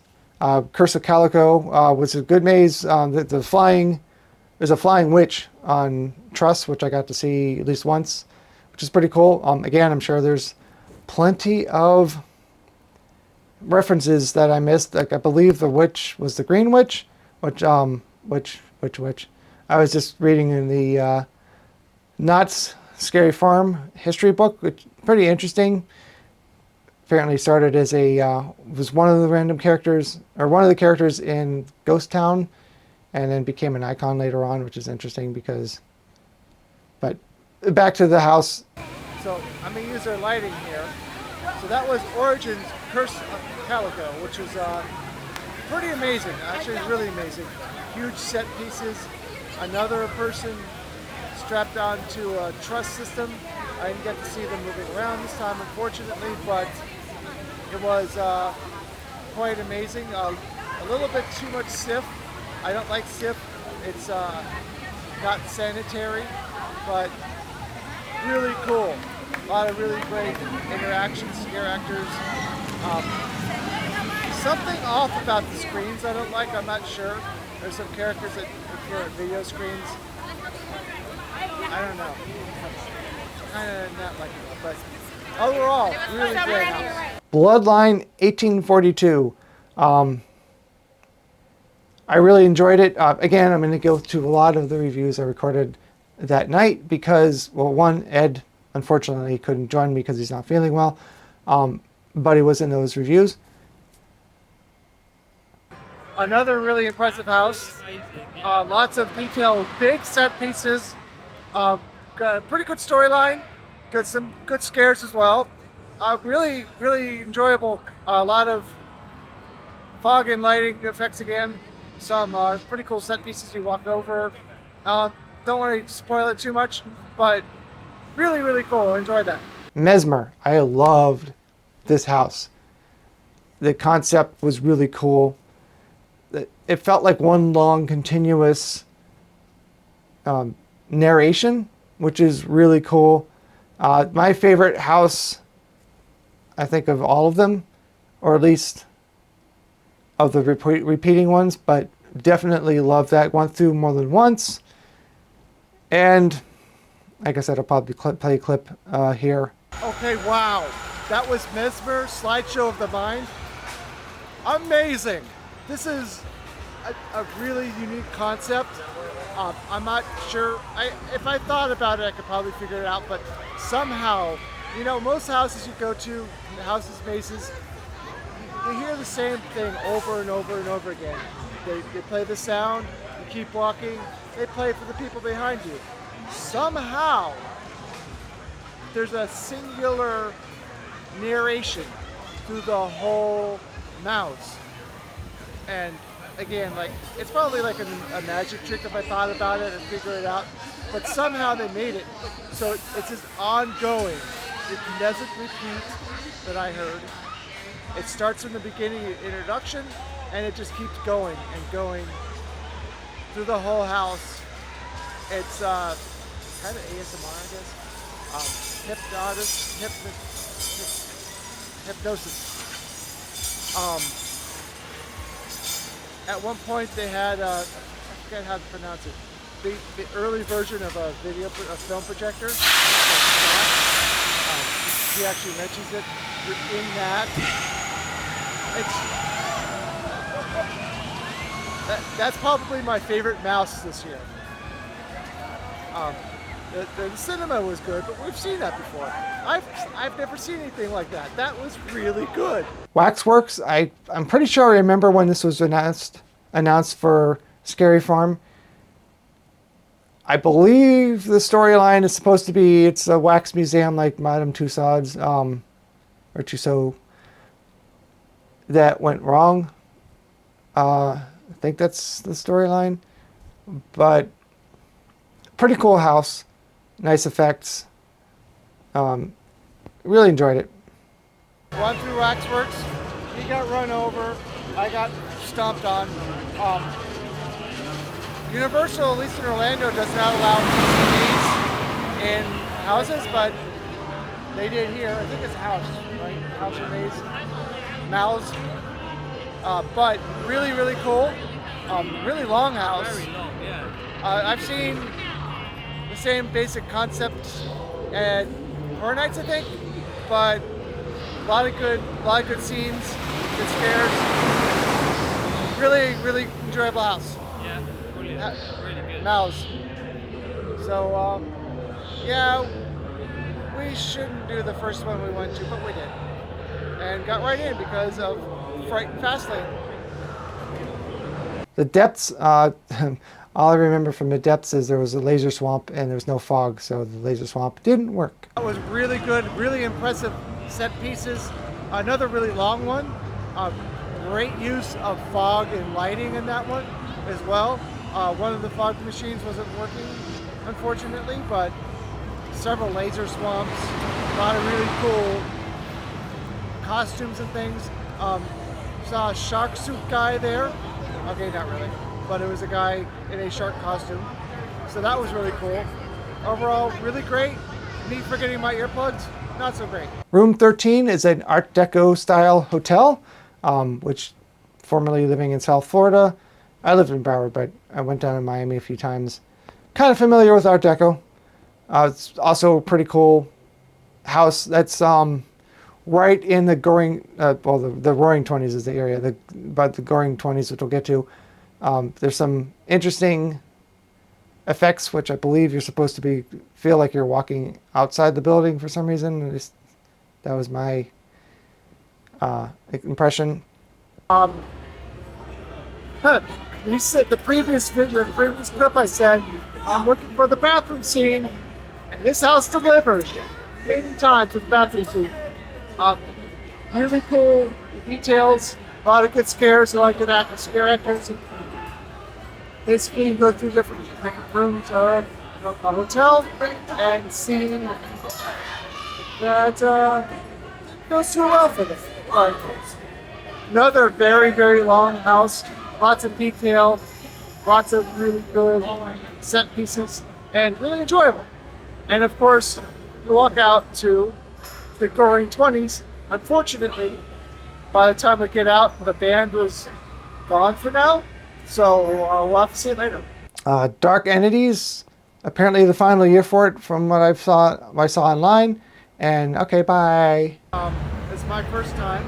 Yes, second time doing it, so still brilliant, massive set pieces, like really cool, great experience again. It's just like one of these returning houses that comes back year after year and people love it. So yeah, it's kind of hard to not compare it to Alien.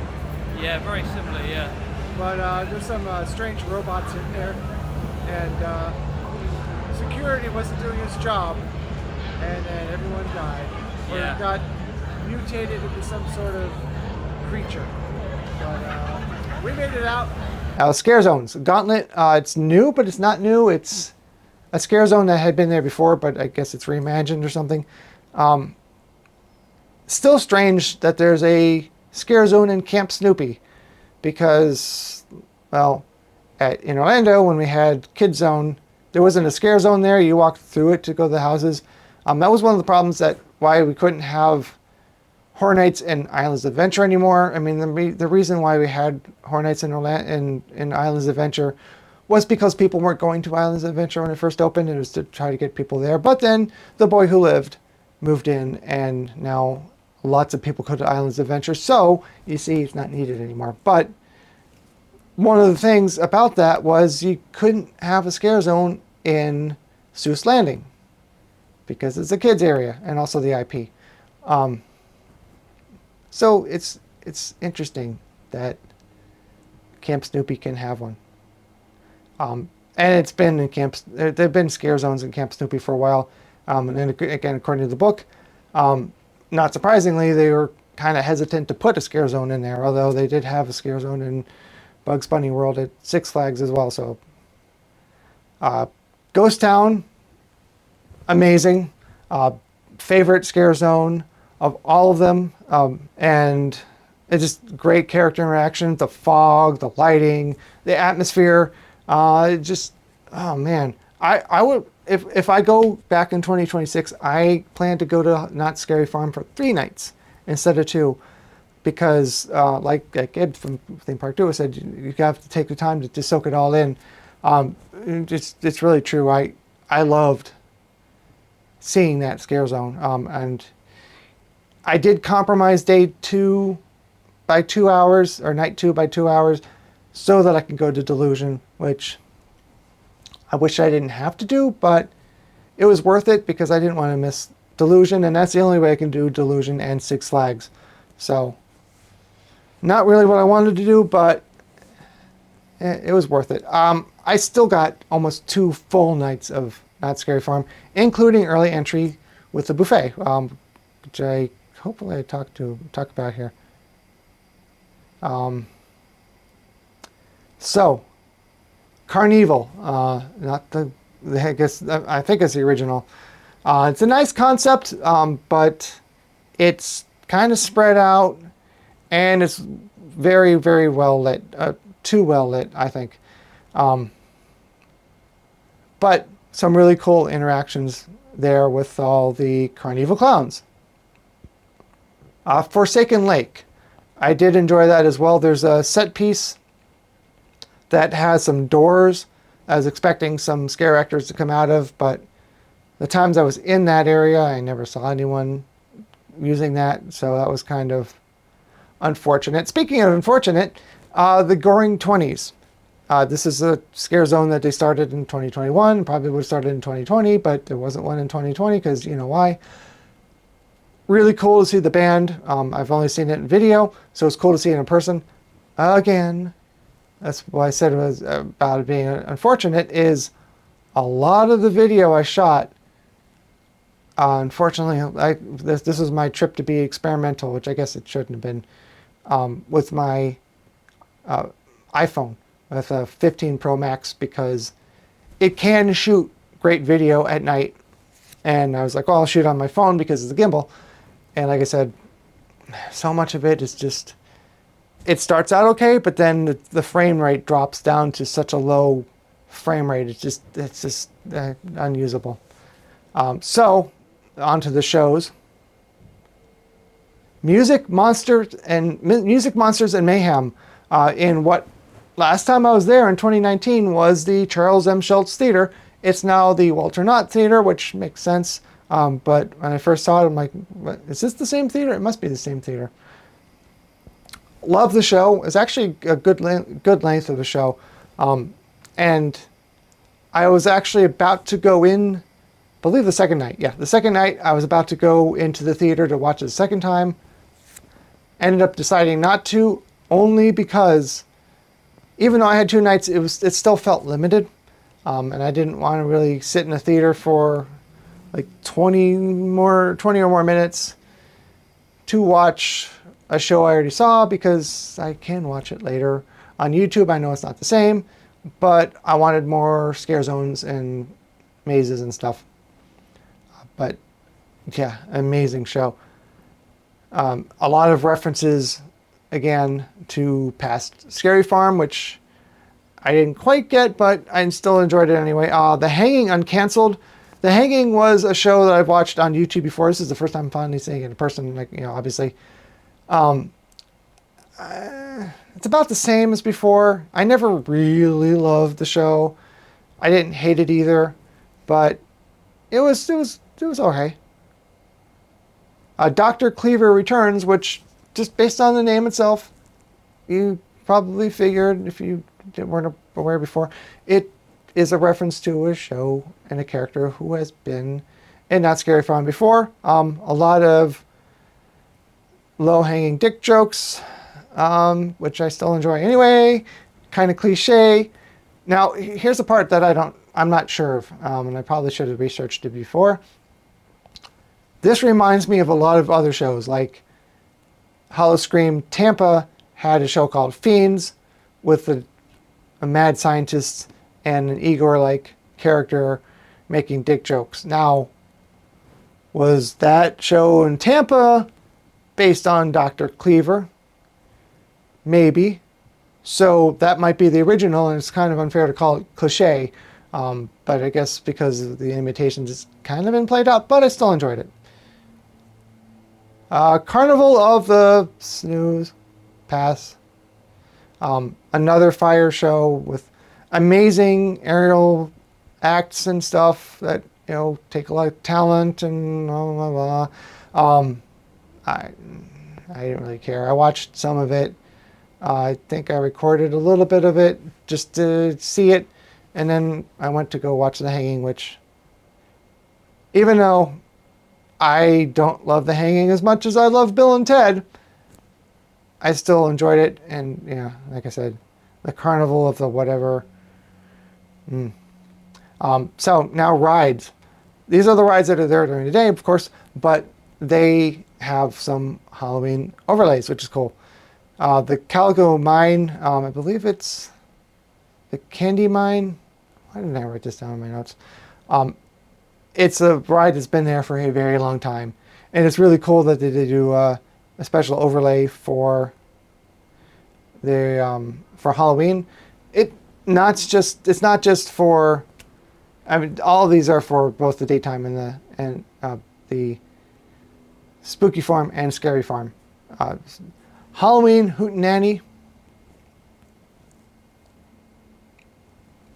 I didn't go on it because it's a log flume ride, and I don't like doing the extreme drops. Now on to the Legacy Store, which is a little bit like the Tribute Store, but I feel like they've done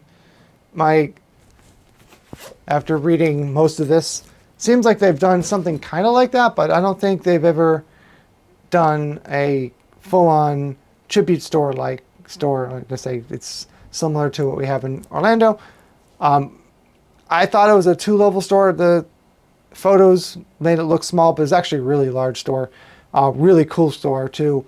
I believe, no, I didn't, but there's another version like this that had the 50th on it, on the billboard. And this one I thought looked cooler. Unfortunately, it blinks and it's really distracting. So that's why it's off. But it does light up. I kind of wish I bought the 50th anniversary one. That was in the Legacy Store. I do also have a video of the Legacy Store on the channel.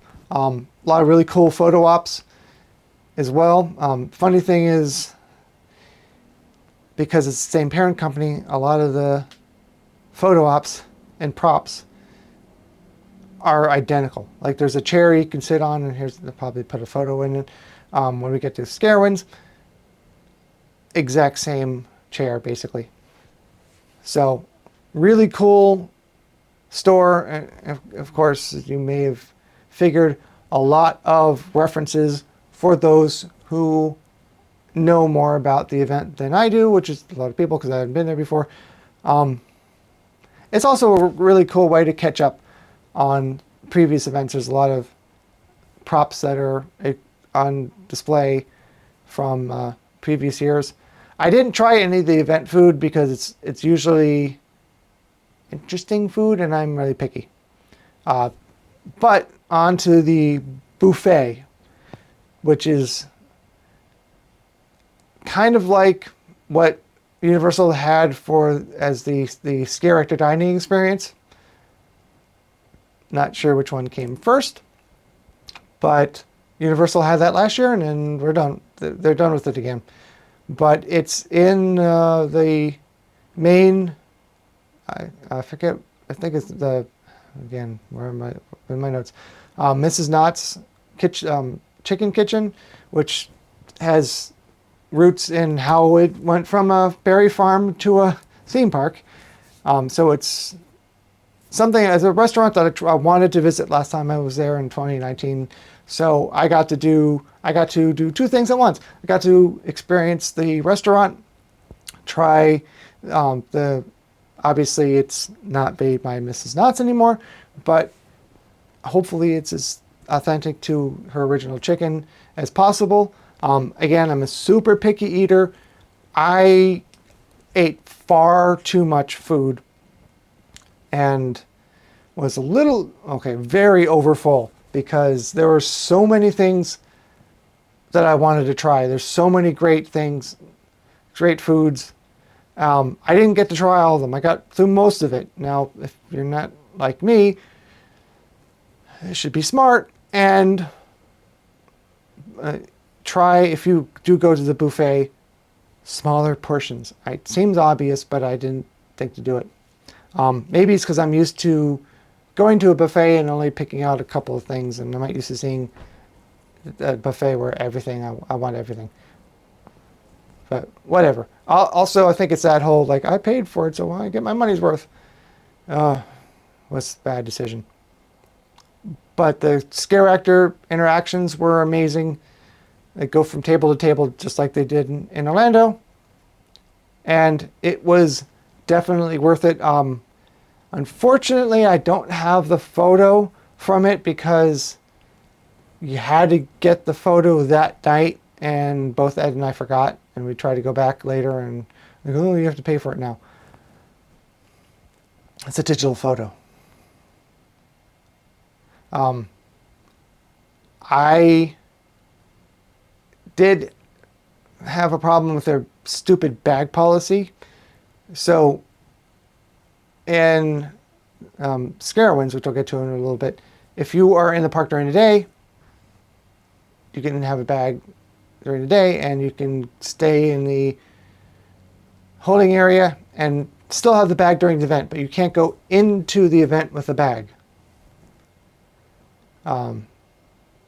At Knott's, it was a little bit different, but it had to be a certain size. It had to be clear, which is not great for me because I don't have like a $500,000 camera or what, I don't know, stupid numbers made up. I do have nice equipment, and I don't want everybody in the event seeing it in the bag. But that was the policy. Also stayed at the Knott's Berry Farm Hotel for the first time. Amazing value, really great. I didn't make a review video because it was still very much under renovation. I also didn't have a lot of time to make it either.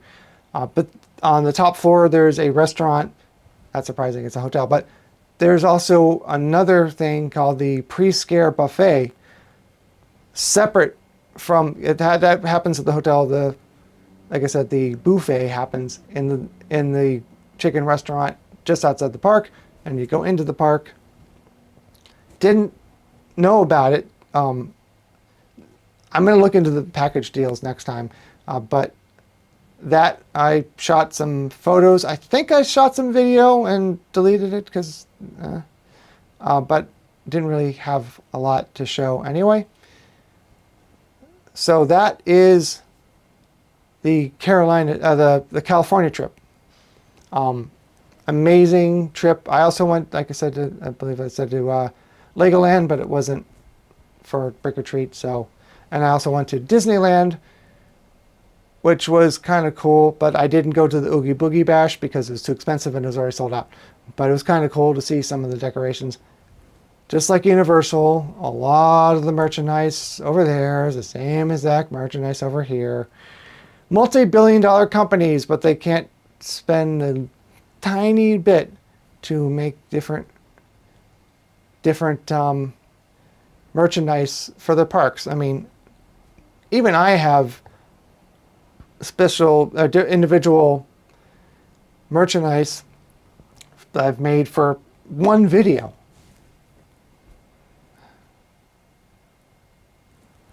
So now over to the Carolinas. Really mostly North Carolina, but since Scarowinds is on both coasts, I mean in two different states, I'm just going to call it the Carolinas. Starting with the daytime. Here I go again. This is a nice box I'm standing on. Apparently it held soap at one point. This park also has a daytime event, family-friendly daytime event for kids, and a more intense Halloween event, haunt event at night. It could be done. It doesn't happen at Universal, but it could be done. Okay. Move the box, even though I didn't stand, even though I'm the same height. The daytime is called the Great Pumpkin Fest, which means that I went to two different daytime Halloween events at a Camp Snoopy. This one wasn't under renovation, but I love going to Carowinds. It's a really, really great park. But oh my gosh, they close a lot. So I didn't think that the weekend I went to the event during the day on Friday, I didn't think that the park was going to be closed during the day. Well, it was. And because it was closed during the day, I couldn't get in earlier with my camera bag. I couldn't go to the holding area, which I'll get to in a minute when I get to Scarowinds. And therefore, I couldn't bring a camera bag at all. Not a bag at all. Not even a clear bag. I couldn't bring a bag at all, which is just stupid. It was kind of cold, so I brought a hoodie with a giant pocket, so I used that as a bag. It kind of worked. This dumb policy. But back to the Great Pumpkin Fest.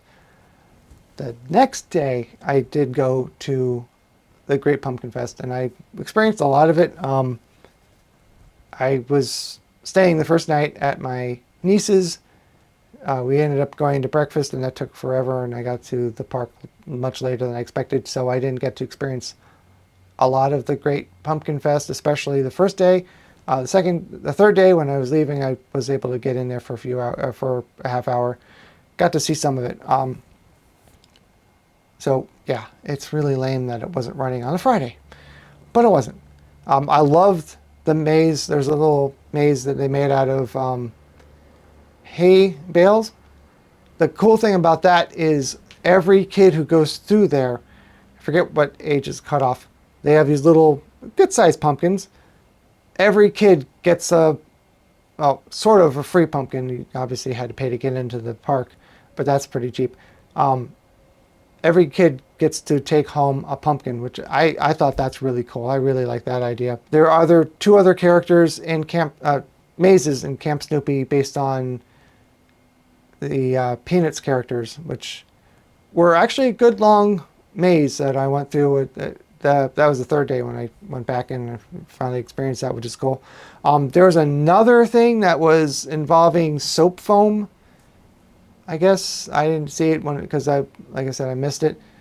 That was interesting. There's also a parade that happened twice a day. Luckily, I didn't miss it the one day that I went for the daytime because it happened the third day, but I was gone by then. It's the same exact parade, same floats. Really cool to see some of those floats because they were at Universal Orlando last year for Sweet Revenge, but they were parked with the lights not on. But it was a really cute parade. And then there's a dance party afterwards, which is pretty cool. It actually lasted a lot longer than I expected it to.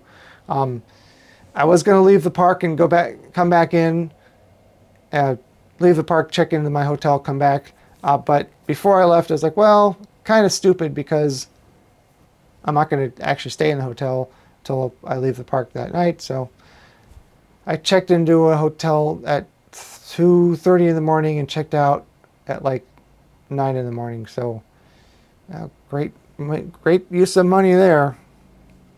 But back to the event. I didn't see all of the shows, but the ones I saw were pretty nice. I guess I only saw the one, which was the Skeletones. Not the best singers, but it was a really cool show. Now, I'll talk about the transition to the nighttime. There is a holding area in the park, which is new to Scarowinds, and it's because of the way the park is laid out and built, it is so much better than Stay and Scream at Universal Orlando. So much better. There are 6 rides at least, maybe I think there were 7 rides in this giant area you can go on during the holding area. Now, it was only for certain levels of season pass. I always have to remember it's not annual pass, season pass, which I had the top level because it wasn't that expensive and it was way cheaper than buying tickets for Carowinds and Nuts because this is the same family. Soon to be paired with Six Flags, which will be interesting for when I go back in 2026 if I do. 2016, that already happened. 2026 if I do, because I'm definitely, like I said, I'm definitely going back to Magic Mountain. So we'll see how it is with Cedar Flags, which isn't really the company name, but people are calling it that. But back to The holding area. There were several places. It was mostly in Aeronautica Landing, but it's actually expanded out. There was a band that came out, only played one song, but I mean, what other holding area do you get to see a band play live? Unfortunately, the holding area didn't let out early, but you were still back in the park, so you could go to some of the houses, mazes, mouses, hazes, whatever, before everyone got back there. But it's still a pretty good trade-off for what you get in that area. I also bought the Fright and Fast Lane, which so I actually went to this event 2 nights in a row.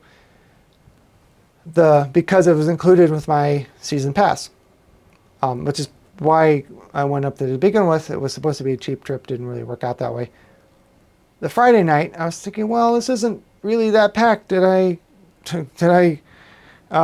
get the Fright? Did I get the Fright and Fast Lane a little prematurely? Maybe I won't need it. But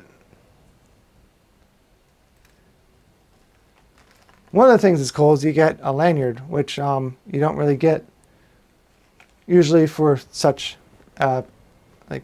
express or whatever. But the Saturday night was a lot more busy, which I guess is not surprising because it's a Saturday. Definitely worth the money. While I was in they call it First and Fright, based on the fact that the Wright brothers, First and Flight is on the license plate of North Carolina. It's a fun little pun. Got that while I was there. Now this does work with the rides, but most of the rides are too intense for me, but it's still worth it. So that's the holding area. So worth it. Such a great, especially the first time. It was really cool. Now into the Scarewinds event itself, because I thought that was a pretty good transition because it's literally a transition between one or the other. Again, if you bring a bag during the day and stay in the First and Fright, you do, at least as of this year, need a certain level of passes. You keep the bag. I had my full big, I don't know why I keep doing this, full size large camera bag. Even though the night before I couldn't bring any bag. But starting with the houses, Paranormal Inc. That was actually from Not Scary Farm. Like I said before, I didn't see it in Not Scary Farm. Now there was a scene where a lady, which I forget, flies across the room. I didn't see that happen, and I think I went through the house twice. There was an opening scene with a scientist who was talking the first time.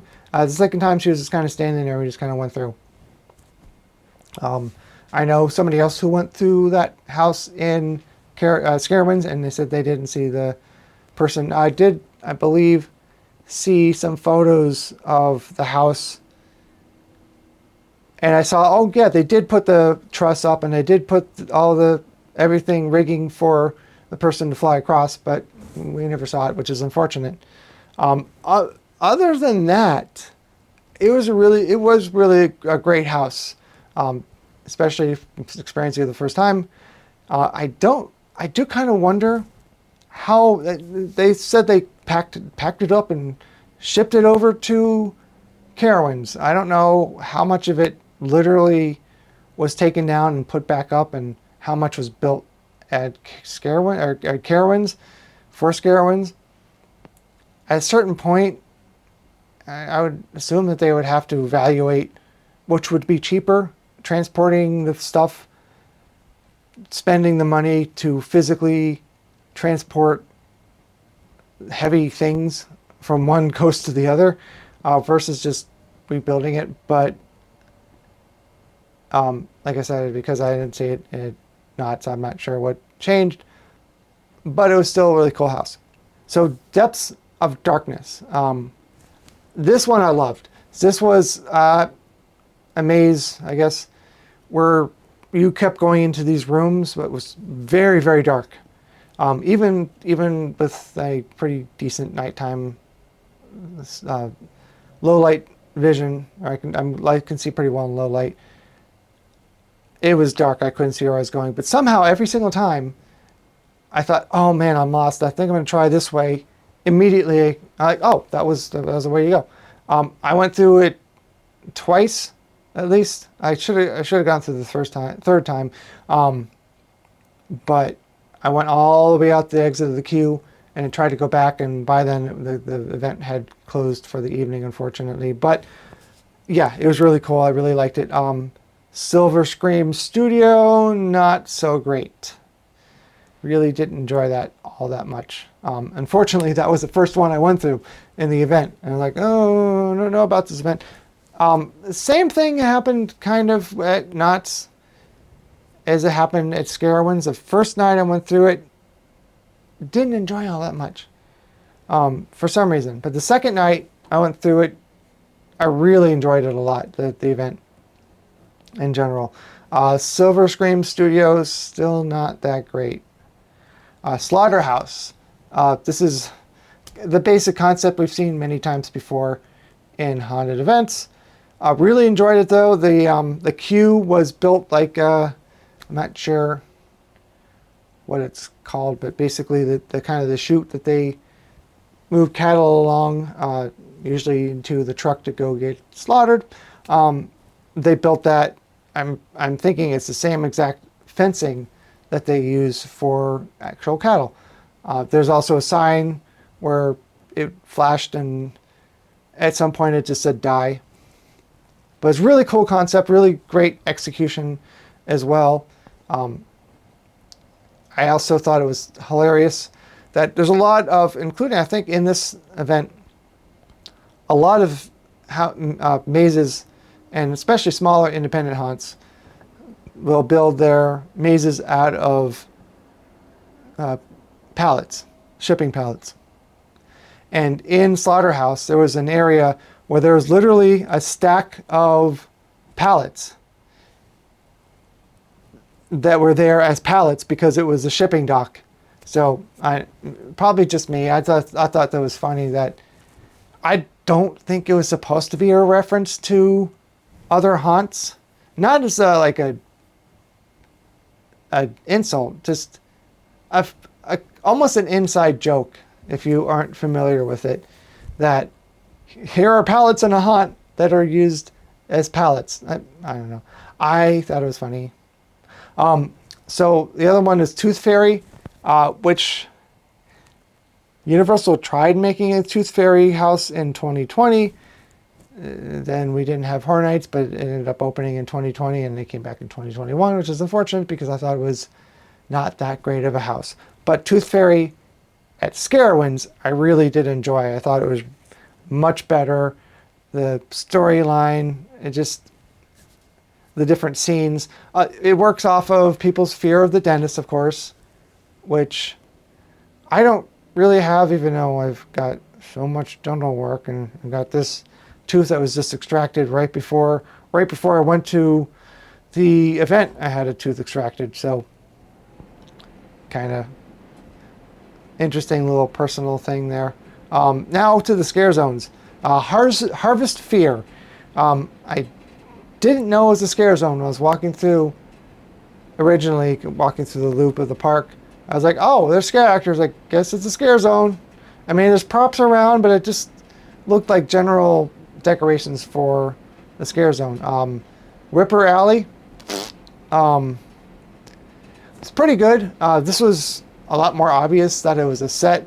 I mean, a scare zone, because there's big sets and more of an atmosphere. The scare actors were all kind of more cohesive.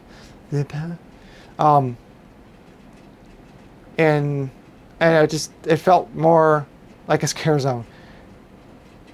The probably gonna say it wrong, Harlequin Club, because I want to say Harley Quinn, but it's similar. It's a decent scare zone.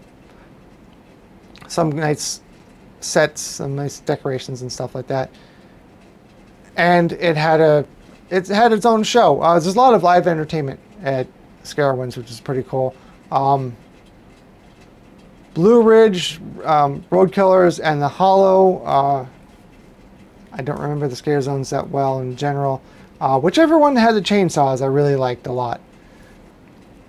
A Bloodyard was all right, but it had a really cool show that night, or at night, on top of shipping containers every once in a while. It reminded me a little bit of Death Drums from Universal, but I hope you don't hear the AC vent rattling. So I thought it would be even cooler if they had a guitar player and a bass player, or at least a guitar player, because the drums were live, and it was a really cool show. I really enjoyed it a lot. I don't remember the name of it, but there's a scare zone outside of Aeronautica Landing. The whole atmosphere of that scare zone was really cool. Down to the Procession of Nightmares, which is the same exact parade that they had during the day, but obviously at night, so you can see the lighting better, different characters on it, and well, the music sucked. It sounded more like a daytime friendly, kid friendly Halloween event song. Other than that, it was really cool. So Conjure the Night was a good show that was at the end of there's a few times I was standing ready to watch it. It was at the front of the park. Camera all ready. Got a great spot. It sprinkled for a few drops and stopped. And they canceled it. So I had to wait for the final show of the night. But it was really cool and way longer of a show than I was expecting. So that is finally the end of my list for the one person who's watching still. Please do subscribe, as everyone says, because I might actually be able to monetize this channel at some point, which would be cool. But as you can see, it was a very busy and very expensive Halloween season, but really crazy, really amazing. I wish I could do it next year, but I absolutely can't. I'm still kind of, I'm still recovering financially from it, even though I signed up for an American Airlines card, and so the flight was almost free. And there's a few other things that, like working at Universal, I got into Universal Hollywood for free. I paid the same full price that everybody else does for Halloween Horror Nights, though. But I might attempt this again. 2025, maybe 2026, more likely. Possibly 11 to 12 to maybe 13 nights or days if I don't go to Europe. But it's going to be bigger and better if I do. So that is my crazy Halloween season. Thanks for watching all the way to the end. My third attempt to record this video. And I'm just going to edit all of the crap that went wrong. But thanks for watching. Remember, haunt season never ends. I did actually go over there and expected to be like, oh, I didn't record that.